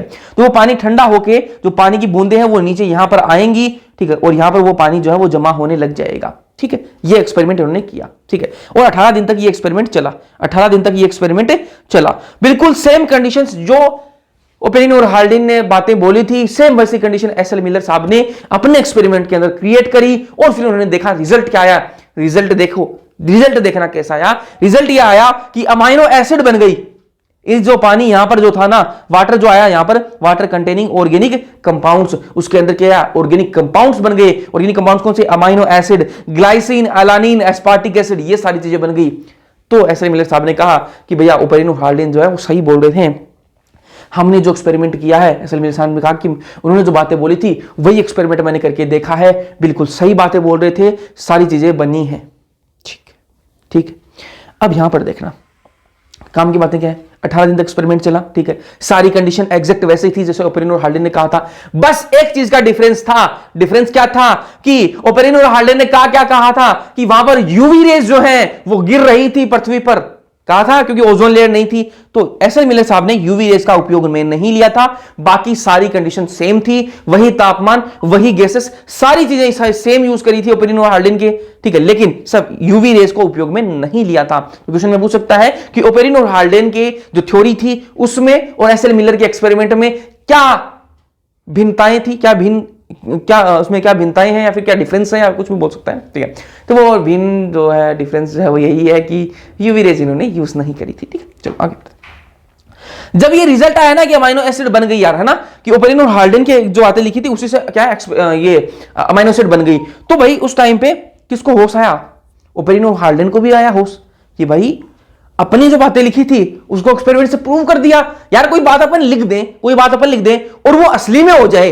अरे देखो, अपन किसी को बोल दें कि भाई आज तो क्या तेरा दिन बढ़िया जाएगा, और उस इंसान का दिन बढ़िया जाए, तो मैं कितना सोचता हूँ हाँ मैंने कहा था इसलिए दिन बढ़िया गया। अरे कहा कहते हैं नहीं करते, करते हैं ना। हाँ, तो वही बात है, वही बात है। यहां पर देखो इन्होंने कितनी बड़ी बात लिखी और उस चीज को एक्सपेरिमेंटली प्रूव कर दिया गया, तो इनको खुशी हुई। और इतना तो इन्होंने सोचा कि यार इतना तो हमने भी नहीं सोचा था कि ये एक्सपेरिमेंट के थ्रू प्रूव हो जाएगी ये वाली बात। ठीक है, 1 मिनट दीजिए भाई। ये चीज जो है वो एक्सपेरिमेंट के थ्रू प्रूव हो जाएगी, ये तो हमने भी नहीं सोचा था। ठीक है, मजाक के लिए। चलो आगे बढ़ते हैं। फिर है जैविक विकास, बायोलॉजिकल इवोल्यूशन की बात करते हैं। और यहां पर क्या हुआ इसको समझते हैं पहले। चलो पहले एनसीईआरटी रीड कर लेते हैं, है ना। अब मेरे ख्याल से हो गया शायद, है ना। तापमान में कमी आई, कुछ समय बाद हाइड्रोजन हीलियम गैसें बनी। ये गैसें गुरुत्वाकर्षण के कारण संघनीभूत हुई और वर्तमान ब्रह्मांड की आकाश गंगाओं का गठन हुआ। मिल्की वे नामक आकाश गंगा के सौर मंडल में पृथ्वी की रचना 4.5 बिलियन वर्ष, ये मैंने आपको बता ही दिया। प्रारंभिक अवस्था में पृथ्वी पर वायुमंडल नहीं था। जल वाष्प, मीथेन, कार्बन डाइऑक्साइड तथा अमोनिया आदि धरातल को ढकने वाले गलित पदार्थों से निर्मुक्त हुई। सूर्य से आने वाली पैरामैग्नेटिक अल्ट्रावायलेट जो यूवी रेडिएशन है, किरणों ने पानी को H2 और O2 हाइड्रोजन और ऑक्सीजन में विखंडित कर दिया गया। हल्की H2 मुक्त हो गई। ऑक्सीजन ने अमोनिया एवं मीथेन के साथ मिलकर पानी, कार्बन डाइऑक्साइड तथा अन्य गैसों को आदि की रचना की। पृथ्वी के चारों ओर ओजोन परत का गठन हुआ। ये वाली बात मैं आगे बताऊंगा ना, चलो इसको पहले करते हैं ना, वरना आपको चीजें कनेक्ट नहीं होंगी। अभी बता ही देता हूं। चलो जैविक विकास, है ना, ये चीजें मैं इसको एक सीक्वेंस में लेके जा रहा हूं और एनसीईआरटी कुछ बातों को वहीं लिख दे रही है, इसलिए मैं थोड़ा टाइम लग रहा है ना। हाँ, सीक्वेंस में अपन कर रहे हैं ताकि जिसे समझ में आए। जैविक विकास, बायोलॉजिकल इवोल्यूशन की बात कर रहे हैं। ठीक है, वही देखो ये वाला हो डाइल्यूट सूप, हो डाइल्यूट सूप किसको कहा था? ये देखो, ये पानी जो भरा था, ये जो पानी भरा था इसको कहा था हो डाइल्यूट सूप। किसने? हाल्डेन ने। ये हो डाइल्यूट सूप है। ठीक है, इसके अंदर क्या है? प्रीबायोटिक मॉलिक्यूल बन गए थे। ठीक है, कौन सा? RNA, protein, carbohydrate. भैया ये कब बने? अरे बताया था, ये देखो ये बन गए थे यहाँ पे। कॉम्प्लेक्स शुगर प्रोटीन, इसमें रिएक्शन हुई थी और आरएनए, डीएनए, प्रोटीन ये सारे बन गए थे। ठीक है, हाँ भैया बन गए थे। आरएनए, प्रोटीन, कार्बोहाइड्रेट ये बन गए थे और इन सबको क्या कहा? प्रोटोबायोंट नाम दिया गया। इनको क्या कहा गया? प्रोटोबायोंट नाम दिया गया था। अब प्रोटोबायोंट के प्रकार देखते हैं। प्रोटोबायोंट के प्रकार देखते हैं। प्रोटोबायोंट दो प्रकार के हैं, क्वासरवेट और माइक्रोस्फेयर। क्वासरवेट और माइक्रोस्फेयर। क्वासरवेट जो है वो किसने दिया था? ओपेरिन साहब ने कहा था। क्वासरवेट के बारे में किसने बताया? ओपेरिन साहब ने बताया था क्वासरवेट के बारे में। ओपेरिन साहब ने क्या कहा कि बड़ी प्रोटीन और पॉलीसेकेराइड आपस में मिलकर क्या बनाते हैं? क्वासरवेट बनाती हैं। ठीक है, मैंने क्या कहा आपको कि प्रोटोबायोंट किसको कहते हैं? आरएनए, प्रोटीन और कार्बोहाइड्रेट जिसमें होंगे उसको प्रोटोबायोंट कहते हैं। प्रोटोबायोंट दो प्रकार के होते हैं, क्वासरवेट। तो ओपेरिन ने कहा था, ओपेरिन ने क्या कहा था कि बड़ी प्रोटीन और पॉलीसेकेराइड आपस में मिलकर क्या बनाते हैं? क्वासरवेट बनाती हैं। लेकिन इसमें लिपिड नहीं होता, लेकिन इसमें लिपिड नहीं होता। फिर आए माइक्रोस्फेयर। माइक्रोस्फेयर के बारे में किसने बताया? सिडनी फॉक्स ने बारे में। सिडनी फॉक्स एक साइंटिस्ट है, उन्होंने बताया माइक्रोस्फेयर के बारे में। सिडनी फॉक्स क्या है? साइंटिस्ट का नाम है। ठीक है, इन्होंने कहा कि प्रोटीनोइड्स और लिपिड से मिलकर क्या है? माइक्रोस्फेयर बनता है। ठीक है, प्रोटीनोइड्स और लिपिड से मिलकर माइक्रोस्फेयर बनता है और इसमें क्या है? लिपिड की बाइलेयर भी है। आप सबको पता है कि जो अपनी कोशिका होती है उसकी जो मेम्ब्रेन होती है ना, जो झिल्ली होती है, वो किसकी बनी होती है? लिपिड की बनी हुई होती है। यहां पर लिपिड नहीं थी और इन्होंने कहा कि लिपिड की बाइलेयर मौजूद है। ठीक है, ये वाली बातें इन्होंने की ही। ठीक है, तो इनको पूछा गया कि आप कह रहे हो भाई प्रोटीन है, ठीक है, प्रोटीन है, लिपिड की बाइलेयर है, ये बातें तो ठीक है आपकी, लेकिन आरएनए डीएनए है या नहीं है? अरे आरएनए डीएनए तो है ही नहीं। आपने कहा आरएनए डीएनए पता ही नहीं। तो उन्होंने कहा कि जो कोशिका बनती है, जो सेल बनती है, उसके अंदर पहले क्या बन जाती है? लिपिड की बाइलेयर बन जाती है, मेम्ब्रेन पहले बनती है और डीएनए और आरएनए अलग बनता है। डीएनए और आरएनए अलग बनता है और बाद में जो डीएनए या फिर आरएनए जो है वो इस कोशिका के अंदर चला जाता है। कोशिका अलग बनती है, डीएनए आरएनए अलग बनता है, उसके बाद में डीएनए आरएनए जो है वो कोशिका के अंदर चला जाता है। ये बात किसने कहा? कि सिडनी फॉक्स ने ये बात कही। तो लोग बता कि ठीक है भैया, आपने कहा ठीक है, लेकिन ये बताओ हमें कि आरएनए पहले बना कि डीएनए? उस टाइम में आरएनए था कि डीएनए? तो ने कहा कि आरएनए था जी। ठीक है भैया, ये कैसे आरएनए? उन्होंने इतनी कॉन्फिडेंस से कैसे कह दिया? इसलिए कह दिया क्योंकि आपको पता होना चाहिए, अपने 6वें जो मॉलिक्यूलर बेसिस ऑफ इनहेरिटेंस वाले चैप्टर में पढ़ेंगे भी, कि जो आरएनए होता है ना वो कैसा होता है, डीएनए जो होता है वो स्टेबल होता है। डीएनए जो है वो स्टेबल है, उसके अंदर इतने बदलाव आते नहीं है। डीएनए जो है वो स्टेबल होता है, डीएनए जेनेटिक मटेरियल जो है वो स्टेबल जेनेटिक मटेरियल है, उसके अंदर इतने बदलाव नहीं आते हैं, उसके अंदर म्यूटेशन नहीं होता है। लेकिन आरएनए जो है ना वो इतना स्टेबल नहीं है, उसके अंदर क्या है, बदलाव आते हैं। और उस टाइम पर आरएनए ही रहा होगा तभी इतने सारे बदलाव आए कि एक छोटी सी कोशिका से आज कितने सारे जीव बन गए, इतनी सारी लाइफ फॉर्म्स जो है जीवन के रूप जो वो बन चुके हैं। ठीक है, ठीक है, इसलिए आरएनए रहा होगा, ये वाली बात है ना। अगर डीएनए होता तो इतने सारे क्या है चेंजेस, बदलाव नहीं आते, क्योंकि डीएनए क्या है, स्टेबल होता है। चलो आगे बढ़ते हैं।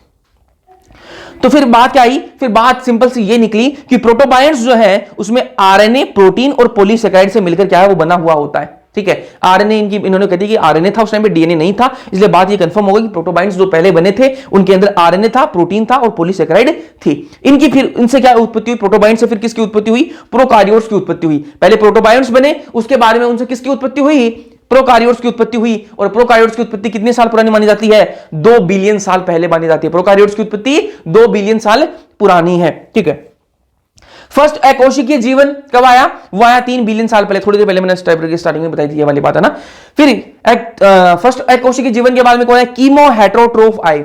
कीमो हेटरोट्रोफ आए। अब भैया आपने क्यों कहा कि कीमो हेटरोट्रोफ आए, कीमो हेटरोट्रोफ इसलिए आए क्योंकि उस टाइम पे खाना क्या था, वो था, खाना बहुत था। तो कीमो हेटरोट्रोफ जो है, इन्होंने वो खाना, हेटरोट्रोफ है तो खाना खुद तो बनाते नहीं, खाते ही होंगे, तो इन्होंने वो खाना खा लिया। उसके बाद में क्या है, कीमो हेटरोट्रोफ के बाद में कीमो ऑटोट्रोफ आए।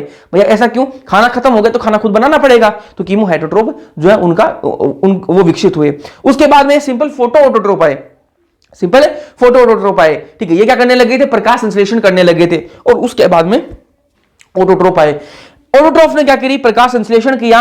प्रकाश संश्लेषण किया और जब प्रकाश संश्लेषण किया तो यहां से क्या निकली, ऑक्सीजन गैस निकली। क्या निकली, O2 निकलने लग गई। और मैंने थोड़ी देर पहले क्या बताया था, हाउपोरिन हवाल्डे ने क्या कहा था कि पहले क्या था, जो नेचर था, वातावरण कैसा था, रिड्यूसिंग टाइप का था, रिड्यूसिंग प्रकार का था। अब ऑक्सीजन आ गई, अब रिड्यूसिंग प्रकार का नहीं रहेगा।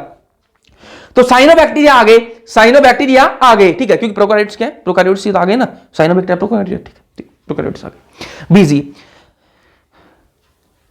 जो H2O है जो है वो किसमें टूटा, H हाइड्रोजन और ऑक्सीजन में। और ऑक्सीजन क्या वातावरण में गई, और जो वातावरण में ऑक्सीजन गई प्रकाश संश्लेषण के कारण, यहां पर कारण लिखना रह गया, प्रकाश संश्लेषण के कारण H2O टूटता है, पानी जो है वो टूटता है और O2 रिलीज होती है। ठीक है, प्रकाश संश्लेषण के कारण H2O जो है वो टूटता है और O2 क्या है, रिलीज होती है। और जब O2 रिलीज होती है तो वातावरण अब कैसा हो गया, ऑक्सीडाइजिंग हो गया। पहले वातावरण कैसा था, रिड्यूसिंग टाइप का था, अब ऑक्सीजन रिलीज हुई तो कैसा हो गया, ऑक्सीडाइजिंग टाइप का हो गया। और जब ऑक्सीडाइजिंग ऑक्सीजन आ गई तो ऑक्सीजन जो है, ऑक्सीजन से मिलकर क्या, यूवी रेज तो आ ही रही थी, तो ऑक्सीजन से मिलकर क्या बना ली इन्होंने, O3 बना ली। और O3 क्या होता है, ओजोन लेयर होती है, ओजोन का फॉर्मूला है, ओजोन बन गई। अब ओजोन की परत बन गई। ठीक है, चलो ओजोन की परत तो आ गई। ऑक्सीजन CH4 के साथ मिलकर क्या बना ली इन्होंने, CO2 बना ली। O2 NH3 के साथ मिलकर क्या बना लिया, नाइट्रोजन गैस बना ली। ठीक है, इस प्रकार से इनकी रिएक्शन होती गई, ऑक्सीजन आ गई। ठीक है, और फिर यूकारियोट्स की उत्पत्ति हुई 1.5 बिलियन साल पहले। प्रोकारियोट्स की कब हुई, 2 बिलियन साल पहले, 2 बिलियन साल पहले। और आपके जो यूकारियोट्स हैं इनकी उत्पत्ति हुई 1.5 बिलियन साल पहले। आज इसको एनसीईआरटी से रीड कर लेते हैं। अब यहां पर अपना हो गया। ठीक है, सूर्य से आने वाली पैराबैंगनी अल्ट्रावायलेट किरणों से पानी H2 तथा O2 हाइड्रोजन में ऑक्सीजन में विखंडित हुआ और हल्की H2 मुक्त हो गई। ऑक्सीजन ने अमोनिया एवं मीथेन से मिलकर पानी और कार्बन डाइऑक्साइड, मैंने आपको बता ही दिया ना, पानी और कार्बन डाइऑक्साइड तथा अन्य गैसों आदि की रचना की। पृथ्वी के चारों ओर ओजोन परत का गठन हुआ, बता दिया मैंने आपको ना, O3 बन गई थी। ठीक है, जब यह ठंडा हुआ तो जल वाष्प बरसात के रूप में बरसी, गहरे स्थानों पर पानी भरा। मैंने आपको थोड़ी देर पहले बताया था कि पानी आया, चट्टानों के अंदर गहरे स्थानों पर भर गया था। ठीक है, हो डाइल्यूट सूप याद है। ठीक है, हम जिससे महासागरों की रचना हुई। पृथ्वी की उत्पत्ति लगभग 50 करोड़ 500 मिलियन वर्ष के बाद, अर्थात लगभग 400 करोड़ पहले जीवन प्रकट हुआ। ये मैंने आपको चैप्टर की स्टार्टिंग में बता दिया था। क्या जीवन अंतरिक्ष से आया था? कुछ वैज्ञानिकों का यह विश्वास है कि अंतरिक्ष से ही आया था। मैंने आपको थोड़ी देर पहले था कि दूसरे ग्रहों से आया है, एलियन के रूप में ना। पूर्व ग्रीक विचारकों का मानना है कि जीवन स्पोर बताया था मैंने, स्पोर नामक इकाई विभिन्न या अनेक ग्रहों से स्थानांतरित हुई है, दूसरे ग्रहों से आई है, बताया था। ठीक, पृथ्वी जिसमें एक थी। कुछ खगोल वैज्ञानिक पंचपेर्मिया उसका नाम पंचपरमेय थ्योरी बताया था मैंने। सर्वबीजाणु को अभी भी अपना मन पसंदीदा तथा सिद्धांत मानते हैं। आज भी इस चीज को माना जाता है कि दूसरे ग्रहों से ये जो है एलियन आए थे, उन्होंने जीवन को स्थापित किया था यहाँ पे। काफी समय तक यह भी माना जाता रहा कि जीवन समयातन और सड़ती हुई सामग्री जैसे भूसे, कीचड़ आदि से प्रकट हुआ है। ये मैंने आपको बताया था थोड़ी देर पहले कि अरिस्टोटल साहब ने कहा था, इसको कहते हैं स्वतः जनन, ठीक है, स्पॉन्टेनियस जनरेशन नामक सिद्धांत था।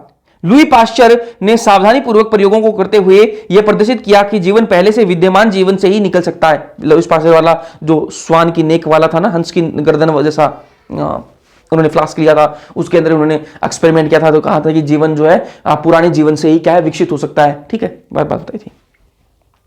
यह प्रदर्शित किया कि पहले से जीवाणु रहित किए गए फ्लास्क में मर्त यीस्ट से जीव नहीं पैदा हो सकता, जबकि दूसरे खुले फ्लास्क में मर्त यीस्ट को रखने के कुछ समय बाद ही जीव आ जाता है। इस प्रकार स्वतः जनन सिद्धांत को एक बार सदा के लिए खारिज कर दिया गया। ठीक है, हालांकि इन सब बातों का यह उत्तर नहीं मिला कि पृथ्वी पर जीवन, मैंने आपको बताया था कि भाई इससे ये तो पता लगा कि जीवन जो है पुराने जीवन से आता है, लेकिन ये नहीं बता पाए वो कि पुराना जीवन कहां से आया, जीवन नया बनता कैसे, ये नहीं बता पाए, है ना। हाँ, रूस के ओपेरिन और इंग्लैंड के हार्डेन, बताया था मैंने आपको ना, हाँ, नामक वैज्ञानिकों ने यह प्रस्तावित किया कि जीवन का पहला स्वरूप पूर्व विद्यमान जीवन रहित कार्बनिक अणु, उदाहरण आरएनए, डी प्रोटीन इत्यादि से आया हुआ हो सकता है, और जीवन की यह रचना उस रासायनिक विकास से के बाद घटित हुई है जिससे अकार्बनिक संगठकों से विविध कार्बनिक अणु का गठन हो सका। उस समय पृथ्वी की अवस्था उच्च ताप 800 डिग्री सेल्सियस टेम्परेचर युक्त ज्वालामुखी तूफान वाली थी। ठीक है, तथा वायुमंडल में मिथेन, अमोनिया आदि की कमी वाली थी। एक अमेरिकी वैज्ञानिक एसल मिलर ने 1953 में अपने प्रयोगशाला में पैमाने की स्थितियां पैदा की, है ना, ऐसी ही स्थितियां पैदा करी अपने लैब के अंदर। मैंने आपको बताया एसल मिलर के बारे में बता दिया मैंने।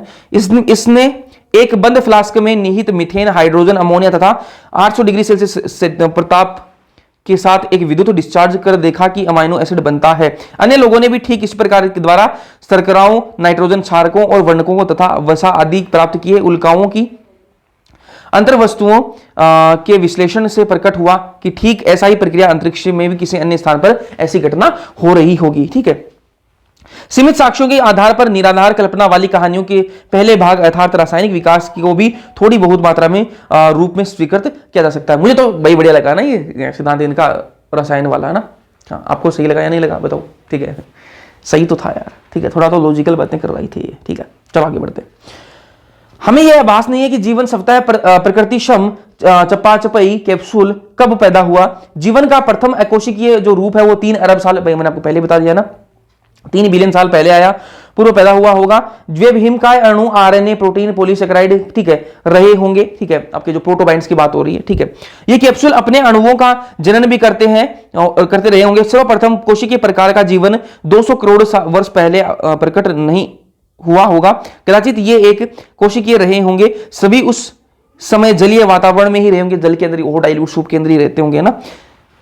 अजीवात जनन अर्थात जीवन की अजीवों से उत्पत्ति सिद्धांत की स्वीकृति आज बहुमत मिला। फिर भी एक बार बन चुकने पर किस प्रकार कोशिकीय जीवन के प्रथम प्रतिनिधियों ने आज की जटिल जैव विविधता प्राप्त की, इस पर अपन आगे चर्चा करेंगे कि भाई एक छोटी सी कोशिका से आज इतना बड़ा जो जीवन है, ये इंसान बन गए, पेड़ पौधे बन गए, ये सारी चीजें कैसे बनी है, बहुत सारे जानवर बन गए, ये सारी चीजें कैसे बनी है, इसके बारे में अपन आगे चर्चा करेंगे। ठीक है, चलो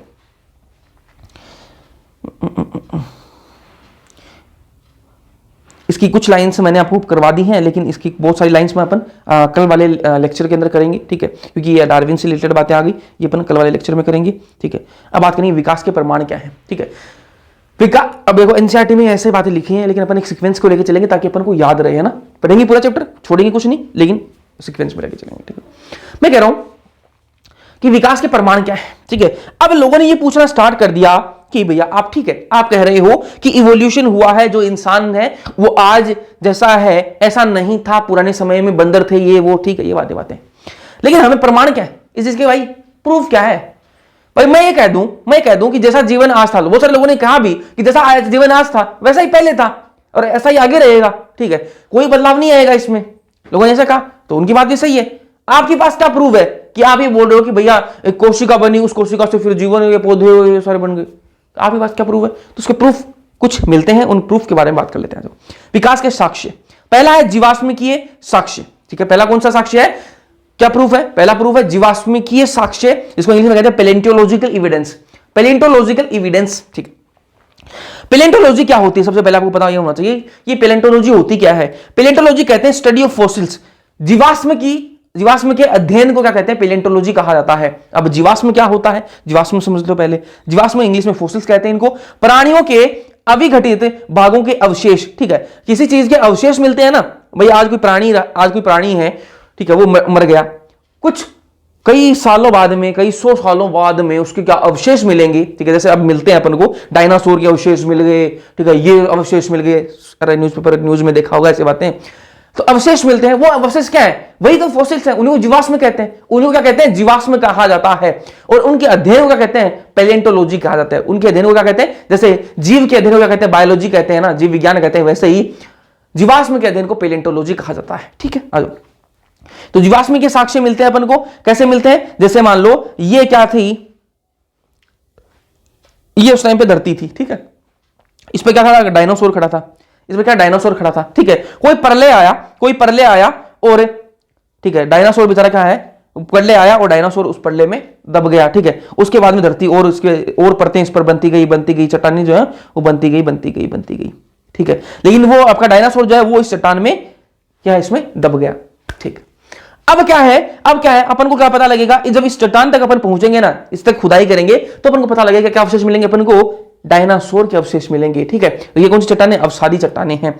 चलो आ जाओ, तो सेडिमेंट्री जो रॉक्स हैं, अवसादी जो चट्टानें हैं, जीवाश्म को स्टडी करने के लिए बेस्ट होती हैं। जो अवसादी चट्टानें हैं वो क्या है? जीवाश्म को स्टडी करने के लिए बेस्ट होती हैं। तो अपन को पता लगेगा कि भाई कितने साल पुराना था, कैसे पता लगेगा? इसमें अलग अलग प्रकार की डेटिंग होती है, radio active dating, carbon dating, नाम तो सुने होंगे, कैसे होती है अपन को नहीं पढ़ना, ठीक है। लेकिन अपन को पता लग जाता है कि कितनी साल पुराना है ये जो जीवाश्म कितनी साल पुराना, तो उससे एक आइडिया लग जाएगा कि इस टाइम पर क्या है, डायनासोर रहे होंगे, है ना, ये अपन को आइडिया लग जाता है, ठीक बात है। चलो, तो ये पैलेंटोलॉजिकल स्टडी होती है। फिर क्या है? विकास का शारीरिक साक्ष्य, ठीक है। अब विकास के कुछ शारीरिक साक्ष्य मिलते हैं, शरीर से रिलेटेड साक्ष्य मिलते हैं। इसमें क्या है? एक समजात अंग होता है, एक समरूप अंग होता है, ठीक है। समजात अंग को इंग्लिश में कहते हैं होमोलोगस ऑर्गन और समरूप अंग को कहते हैं एनालोगस ऑर्गन, ध्यान से समझना, ठीक है। समान शारीरिक संरचना लेकिन भिन्न कार्य। अब बहुत सारे जीव अपन को ऐसे दिखते हैं कि यार वो दिखने में क्या है, अलग जीव अलग अलग है, लेकिन उनके कुछ गुण जो है ना वो समान होते हैं। जैसे चाहे उनकी संरचना देख लो आप, है ना, चाहे उनके कुछ के कार्य समान होते हैं, ठीक है। जैसे मान लें, अपन मानते हैं कि बहुत सारे जीव ऐसे होते हैं जिनके इंसान और बंदरों की बात करें, ठीक है, तो इंसान और बंदरों के अंदर आपको बहुत सारी सिमिलरिटीज देखने के लिए मिल जाएंगी, ठीक है, बहुत सारी सिमिलरिटीज देखने मिल जाएंगी।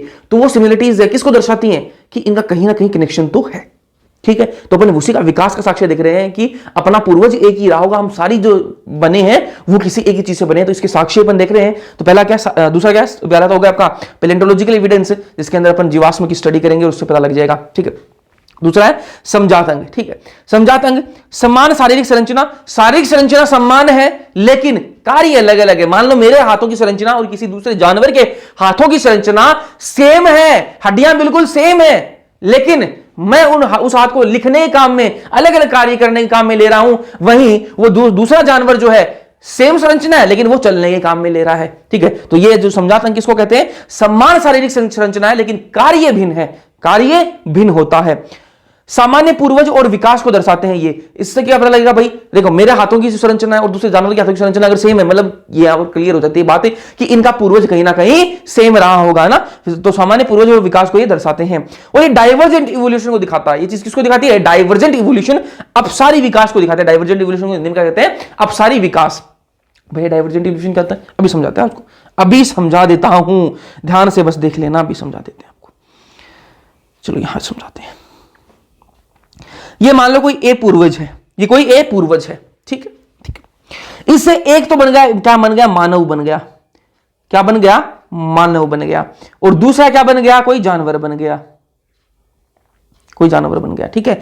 मानव जो है, मेरे हाथ जो है और उस जानवर के हाथों की संरचना बिल्कुल सेम है जी, बिल्कुल सेम है, लेकिन मैं अलग उस हाथ को अलग कार्य में ले रहा हूं और वो दूसरा जीव जो है उसको अलग कार्य में काम में ले रहा है। बिल्कुल सही बात है, सही बात है भैया, लेकिन संरचना सेम है। संरचना सेम है इसका मतलब कि हमारा जो पूर्वज है वो एक ही रहा होगा, हमारा पूर्वज जो एक ही रहा होगा। तो एक ही पूर्वज से दो अलग अलग प्रकार के जीव बन गए, एक ही पूर्वज से दो अलग अलग प्रकार के जीव बन गए। क्या इसको क्या कहते हैं? अपसारी विकास, डाइवर्जेंट इवोल्यूशन। इवोल्यूशन कैसा हो रहा है, डाइवर्ज हो रहा है, एक ही पूर्वज से दो अलग अलग प्रकार क्या बन गए, जीव बन गए। ठीक है, तो ये क्या है, डाइवर्जेंट इवोल्यूशन को दर्शाता है। अपसारी विकास, ठीक है, विकास क्या है, फैल रहा है, डाइवर्ज हो रहा है, जो कहते हैं अपसारी विकास को दर्शाता है ना। तो ये होमोलोगस जो आपका ऑर्गन है, समजात अंग, जो किसको दर्शाते हैं, डाइवर्जेंट इवोल्यूशन को दर्शाते हैं, अपसारी विकास को दर्शाते हैं। एग्जाम्पल की बात करें तो वेल हो गया आपका, चीता हो गई, चमगादड़ हो गई, ठीक है, मानव के अग्रपाद की अस्थियां, इनमें समानता होती है। ठीक है, बोगनविलिया और कुकुरबिटा, बोगनविलिया एक पौधा होता है, प्लांट होता है, जिसके फूल आपने देखे होंगे, गुलाबी गुलाबी फूल होते हैं, मैंने एक शॉर्ट भी बना रखा है इस पे। तो और आपको नहीं पता बोगनविलिया क्या होता है तो एक बार सर्च करके देख लेना, आपने सबने देखा हुआ भाई बोगनविलिया। अब इसका हिंदी में नाम क्या होता है मुझे नहीं पता, लेकिन बोगनविलिया का आपने सबने देख रखा है, और देख लेना है ना, गूगल पे देख लेना इसकी फोटो, आपको पता लग जाएगा उसको ये होता है कि बोगनवेलिया, ये बोलोगे आप भी है ना। बोगनवेलिया और कुकुरबिटा, ठीक है, इनके कांटों और परतानों में समानता होती है। बोगनवेलिया के जो कांटे होते हैं और जो कुकुरबिटा जो बेल होती है ना, ककड़ी की बेल, ये सारी बेल होती है ना, इनके आगे जो आगे वाला जो स्ट्रक्चर होता है जिसको अपन बांध देते हैं कहीं पर, बेल उसी तरफ चलने लग जाती है, उनके परतानों, उसको कहते हैं परतान, ठीक है, टेंड्रिल कहते हैं ना, उनमें समानता होती है। कशेरुकी के हृदय और मस्तिष्क में समानता होती है। तो ये जो है, ये इनमें संरचना समान है लेकिन इनके कार्य जो है वो अलग अलग होते हैं। अब बात करें अपन समरूप अंग की बात करें, एनालोगस ऑर्गन की बात करें, समजात अंग की बात कर ली, समरूप अंग की बात करते हैं। इनमें भिन्न शारीरिक संरचना है, शारीरिक संरचना अलग अलग है लेकिन कार्य समान है। और वहां पर क्या हो रहा था, समजात अंग के अंदर क्या हो रहा था, समान शारीरिक संरचना थी लेकिन कार्य भिन्न था। यहां पर भिन्न शारीरिक संरचना लेकिन कार्य समान है, कार्य समान है। ये किसको दर्शाता है, ये कन्वर्जेंट इवोल्यूशन को दर्शाता है, अभिसारी विकास को दर्शाता है। भैया अभिसारी विकास क्या होता है, कन्वर्जेंट इवोल्यूशन क्या, अभी समझाता हूं। देखो तितली भी उड़ती है, तितली जो होती है वो भी उड़ती है, ठीक है, और पक्षी भी उड़ता है, ठीक है, तितली भी उड़ती है और चिड़िया भी उड़ती है, चिड़िया लिख लेते हैं, चिड़िया भी उड़ती है, तितली भी उड़ती है और चिड़िया भी उड़ती है। लेकिन तितली और चिड़िया में डिफरेंस है, बिल्कुल भैया डिफरेंस तो है। कोई समानता है नहीं, कोई समानता नहीं है, लेकिन कार्य क्या है, सेम है जी, कार्य क्या है, सेम है। तो तितली और चिड़िया दोनों अलग अलग हैं लेकिन दोनों कार्य क्या है, दोनों का कार्य क्या है जी, वो सेम है, वो सेम है। अरे मिट क्यों रहा है भाई, मैं लिखना चाह रहा हूं ये मिटा रहा है। दोनों कार्य क्या है, वो सेम है, ठीक है। तो यहां पर क्या हो रहा था, यहां पर जो इवोल्यूशन कैसा हो रहा था, डाइवर्ज हो रहा था, फैल रहा था, और यहां पर इवोल्यूशन जो है वो क्या हो रहा है, दोनों को पास लेके आ रहा है। दोनों क्या अलग अलग हैं लेकिन दोनों का कार्य दोनों को एक बनाता है। दोनों का कार्य क्या है, उड़ने का काम है, दोनों का काम क्या है, उड़ने का। मैं यहां कार्य क्या उड़ने ही लिख देता हूं ना, दोनों काम क्या है, उड़ने का काम है। तो इसलिए ये क्या है, ये अभिसारी क्या है, विकास होता है। कन्वर्जेंट इवोल्यूशन लोगों का कर रहा है, कन्वर्ज कर रहा है, एक जगह क्या है लेके आ रहा है, तो ये अभिसारी विकास होता है। एग्जांपल की बात करें, पक्षी एवं तितलियों के पंख, ठीक है, ऑक्टोपस और स्तनधारियों की जो आंख होती है वो दोनों कार्य सेम है। पेंगुइन और डॉल्फिन के फ्लीपर, ठीक है, पेंगुइन और जो डॉल्फिन जो है इनके फ्लीपर जो है उनका स्ट्रक्चर जो अलग अलग होता है, संरचना अलग अलग होती है लेकिन कार्य जो है वो सेम है। स्वीट पोटैटो और पोटैटो, जो आपकी शकरकंद होती है और आपका जो आलू होता है, दोनों की संरचना अलग अलग है लेकिन कार्य जो है उनका सेम कह सकते हैं। जो स्वीट पोटैटो है उसकी संरचना क्या है, वो रूट मॉडिफिकेशन होती है शकरकंद, ठीक है, और जो आपका पोटैटो होता है, जो आलू होता है, वो क्या है, वो आपका तना का रूपांतरण होता है, ठीक है। तो ये पोटैटो है, वो आलू जो है वो तना का रूपांतरण होता है, और जो आपकी शकरकंद होती है वो मूल का रूपांतरण होता है, जड़ों का रूपांतरण होता है। मधुमक्खी और बिच्छू, मधुमक्खी और जो बिच्छू का जो डंक होता है, दोनों का काम क्या है, एक है जी, ठीक है। मधुमक्खी और जो बिच्छू होता है, दोनों को हाथ लगा के देख लो, दोनों काम एक ही है, दोनों काटेंगे आपको ना, डंकी मारेंगे दोनों, लेकिन लेकिन लेकिन उनका जो संरचना होती है वो अलग अलग होती है, ठीक है, लेकिन काम क्या है उनका, डंक मारने का, ठीक है। इस प्रकार से अपन को ये दोनों पता लग गई, ठीक है। चलो, विकास के लिए भ्रूणात्मक समर्थन, ठीक है, विकास के लिए भ्रूणात्मक समर्थन भी हुआ, वो किसने दिया, biogenic law by Ernst Hückel, ठीक है। अर्नस्ट हैकेल साहब ने क्या कहा, अर्नस्ट हैकेल साहब ने ये कहा कि सारे कशेरुकी जो जीव हैं, सारे कशेरुकी जो जीव है, वर्टिब्रेट जो जीव होते हैं, वो भ्रूण अवस्था में समान दिखेंगे। जो अर्नस्ट हैकेल साहब हैं, इन्होंने क्या कहा, इन्होंने बायोजेनिक लॉ दिया, और लॉ में क्या कहा, इन्होंने ये कहा कि जितने भी कशेरुकी जीव हैं वो सारे के सारे समान दिखते हैं भ्रूणीय अवस्था के अंदर। लेकिन फिर इस बात को डिसअप्रूव कर दिया किसने, कार्ल अर्नस्ट वॉन बेयर ने कहा कि भैया ऐसा कोई नहीं होता, ऐसी कोई बात नहीं होती, ये झूठ बोल रहे हैं, ठीक है। चलो आ जाओ, एनसीईआरटी थोड़ा रीड कर लेते हैं, फिर अपन वापस नोट्स में आएंगे। विकास के प्रमाण क्या है, साक्ष्य अपन ने अभी बात करी इसके बारे में। पृथ्वी पर जीवों का विकास हुआ, इस बात के प्रमाण कई हैं। पहला, चट्टानों के अंदर जीवाश्म, बताया मैंने आपको ना, जीवाश्म रूप में जीवन के कठोर अंगों के अवशेष विद्यमान है। चट्टानों, अवसादों या तलछट से बनी होती हैं। अर्धक्रस्ट का एक अनुप्रस्थ काट यह संकेत देता है कि तलछट पर दूसरे तलछट की परत पृथ्वी के लंबे इतिहास की गवाह है। मैंने बताया कि एक परत पर दूसरी परत से बनती जाती है टाइम के साथ में। भिन्न आयु चट्टानों की तलछट से में भिन्न जीव रूप पाए जाते हैं। अलग अलग आयु की जो तलछट होगी, जो चट्टान होगी, उसके अंदर अलग अलग प्रकार के जीव आपको देखने के लिए मिलेंगे। ठीक है, मतलब इसका मतलब क्या है कि अलग अलग समय पर अलग अलग प्रकार के जीव रहे होंगे। उनमें से कुछ जीव संभवतः उस विशेष तलछट के निर्माण के दौरान मरे थे। उनमें से कुछ आधुनिक जीवों से मिलते जुलते हैं। वे विलुप्त जीवों जैसे डायनासोर का प्रतिनिधित्व करते हैं। उपयुक्त अध्ययन बतलाते हैं कि समय समय पर पृथ्वी पर जीवन के रूप बदलते रहे हैं और कुछ रूप विशेष भूवैज्ञानिक काल तक ही सीमित रहे हैं। ठीक है, अर्थात जीवों के रूप विभिन्न कालों में प्रकट हुए। इन सभी को पेलेंटोलॉजिकल प्रमाण कहा जाता है, पेलेंटोलॉजिकल स्टडी कहा जाता है। ठीक है, विकास के लिए भ्रूणात्मक समर्थन भी अंश हेकल द्वारा प्रस्तावित किया गया, अभी मैंने आपको बताया इस बारे में। ठीक है, ये प्रमाण कुछ विशेष संरचनाओं के प्रदर्शन पर आधारित थे जो सभी कशेरुकी जीवों के भ्रूण में उभयनिष्ठ रूप में पाए जाते हैं, परंतु वयस्क जंतुओं में अनुपस्थित होते हैं। मतलब एनसेकल साहब ने कहा कि भ्रूण के अंदर जितने भी कशेरुकी जीव हैं उनके भ्रूण में कुछ ऐसी समानताएं होंगी, सभी के अंदर समानताएं होंगी, लेकिन उनके जो अडल्ट हो जाएंगे, जो वयस्क हो जाएंगे, तब उनके अंदर समानताएं नहीं रहेंगी, है ना। उदाहरणतः मनुष्य सहित सभी कशेरुकी जंतुओं के भ्रूण में सिर के पीठ पीछे अवशेषी गलफड़ों गिल्स को कहते हैं ना, गिल्स की श्रृंखला विकसित होती है।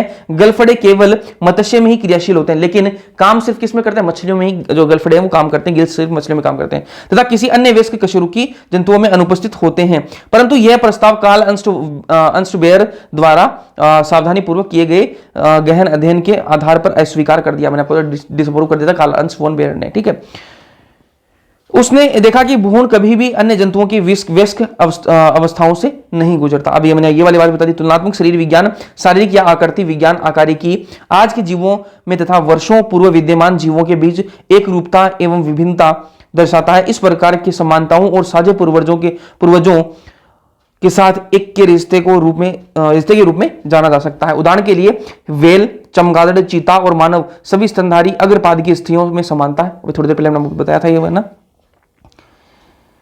वे यद्यपि भिन्न क्रियाकलाप संपन्न करते हैं, काम अलग अलग है लेकिन समानताएं संरचना में ना। जैसे कि आपका जो ह्यूमरस है, ठीक है, अभी इनकी हिंदी में नाम लिख रखे हैं ना, ह्यूमरस बोन जो है आपकी, ठीक है, रेडियस जो है, ठीक है, और आपकी जो अल्ना है, ठीक है, कार्पल्स है, मेटाकार्पल्स है, ये आपके हाथों की हड्डियां हैं, मैंने आपको बताई थी 11th क्लास के अंदर। ठीक है, फिलेंजेस है, भिन्न भिन्न प्रकार से कार्य करने के कारण वो रचना भिन्न रूप से ले लेती हैं। वे अपसारी विकास है, ये इसको क्या कहते हैं? अपसारी विकास, डाइवर्जेंट इवोल्यूशन कहते हैं इसको ना।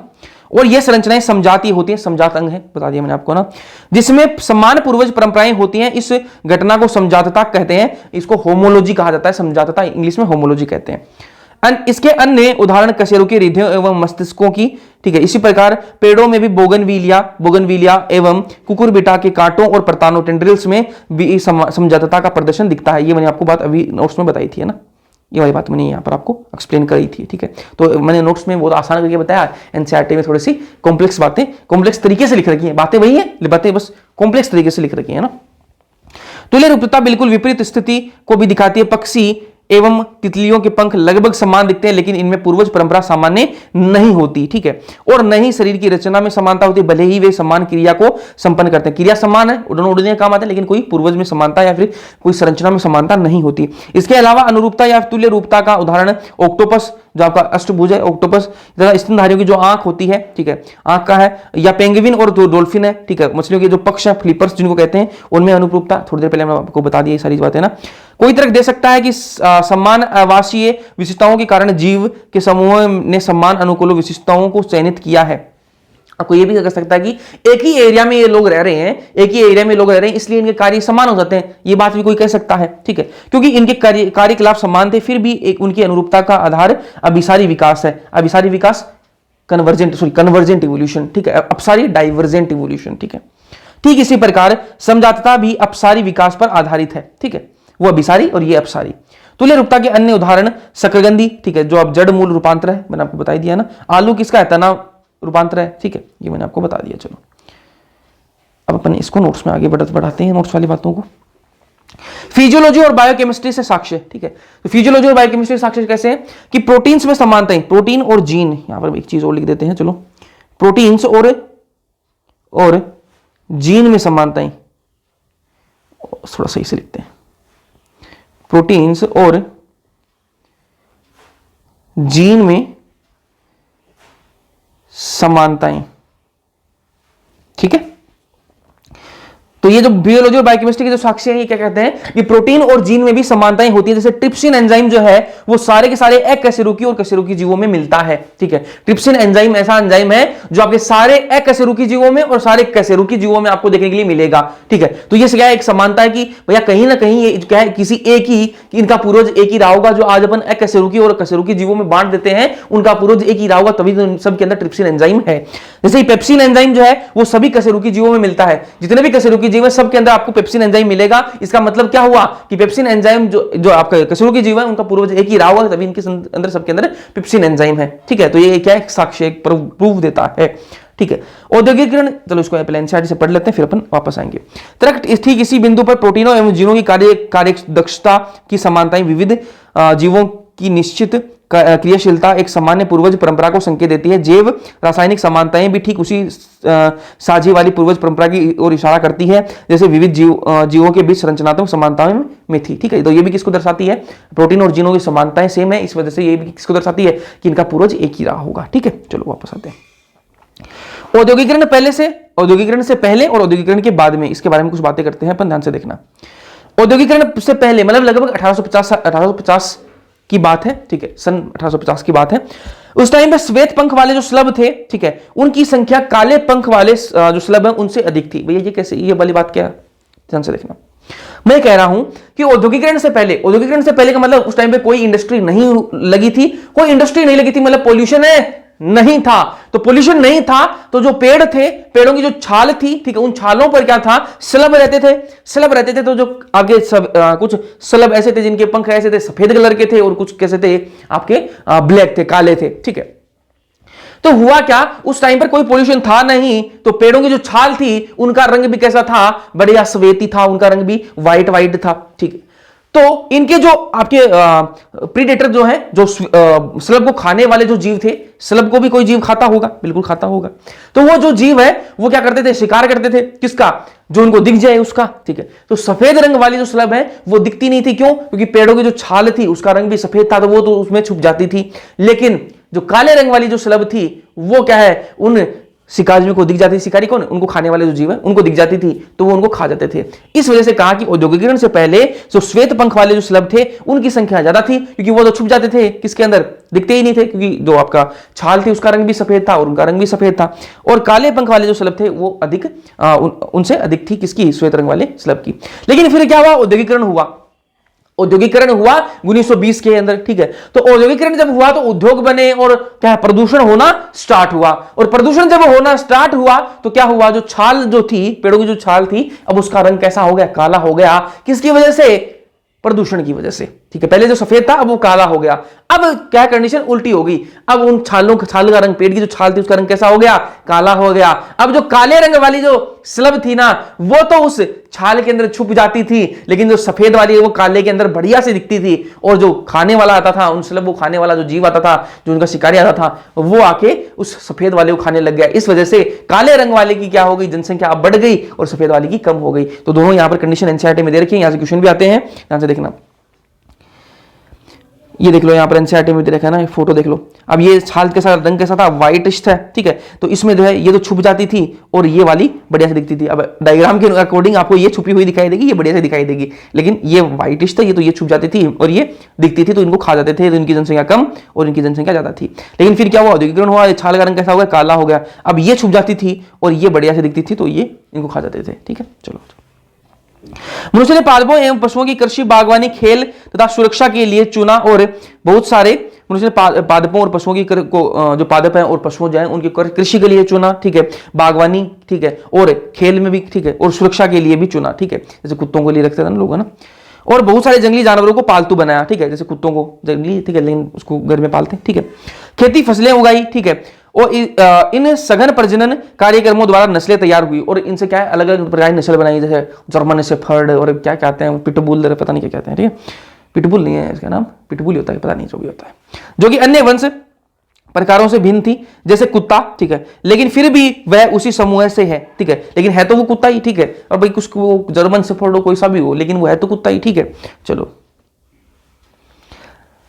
यह तर्क दिया जा रहा है कि यद्यपि मनुष्य 100 साल के भीतर नई नस्ल पैदा कर सकता है, तो प्रकृति भी यही कार्य लाखों लाख वर्ष से क्यों नहीं कर सकती। तो अब इसका यह आता है कि भाई मनुष्य जो है वो कुछ ही सालों के अंदर कितनी सारी नई नस्लें बना दी मनुष्य ने, तो प्रकृति जो है उसने भी इतनी लाखों सालों के अंदर कितनी सारी बनाई होंगी, ठीक है, सही बात है। चलो, प्रकृति वर्ण के समर्थन में एक अन्य अवलोकन इंग्लैंड में सल्भों, इंग्लैंड के अंदर बात हुई ना, सल्भ जो है, मोथ जो है, उनके अंदर ये देखी गई। शहरी क्षेत्रों में देखा गया कि औद्योगिकरण शुरू होने से पूर्व अर्थात 1850 में से पहले यदि संग्रह किया गया तो पेड़ों पर श्वेत पंख वाले जो गहरे वर्णों की के सलबों की अपेक्षा संख्या में अधिक होती थी। सफेद वाली जो है वो ज्यादा होती थी काले रंग वालों से, ठीक है। अब औद्योगिकरण के पश्चात 1920 में किए गए संग्रह यह संकेत देते हैं कि ठीक उसी क्षेत्र में गहरे रंग के जो सलब हैं वो अधिसंख्यक हो गए और जो आपके जो श्वेत वाले हैं वो कम हो गए, ठीक है, अर्थात अनुपात उल्टा हो गया, ठीक है। इस प्रेषण का स्पष्टीकरण इस प्रकार दिया गया कि औद्योगिकरण के बाद वाली अवधि में उद्योगों के धुएं और कालिख के कारण पेड़ों के तने काले पड़ गए। इस कारण सलबों का आखेट करने वाले प्राणियों की निगाह काले सलब बच गए और श्वेत सलब अधिक मारे गए। औद्योगिकरण के पूर्व वर्षों पर श्वेत लाइकेन उगा करते थे और इस पृष्ठ भूमि में श्वेत सलब बच गए थे और काले सलब शिकारियों की पकड़ में आ जाते थे, ठीक है। ये प्रदूषित स्थानों में नहीं उगते, कौन नहीं उगते, ये यहां पर देखो, यहां पर ये, और काले सलब शिकारियों की पकड़ में नहीं आते थे। क्या आप जानते हैं कि लाइकेन जो है वो औद्योगिक प्रदूषण के सूचक होता है, क्योंकि ये प्रदूषित स्थानों में नहीं उगते, ठीक है। लाइकेन जो है प्रदूषित स्थानों में नहीं उगता। अपन ने ये बात वहां पर भी करी थी 11th क्लास के अंदर, सेकंड चैप्टर जब मैंने आपको बताया था, वो तो मैंने आपको बताया भी था, ठीक है। चलो बात है, इसलिए सलब उनके छद्मावरण में सुरक्षित रह पाते हैं। जो आपका लाइकेन था वो व्हाइट कलर का था, तो उसमें वो छुप जाते हैं, ठीक है। इस मान्यता को समर्थन इस तथ्य से मिलता है कि ग्रामीण इलाकों में यहां औद्योगिकरण नहीं हुआ, यहां पर अश्वेत सलबों की संख्या कम थी, ठीक है। अश्वेत औद्योगिकरण नहीं है, वहां पर काले जो है उनकी संख्या कम है और श्वेत वालों की ज्यादा है।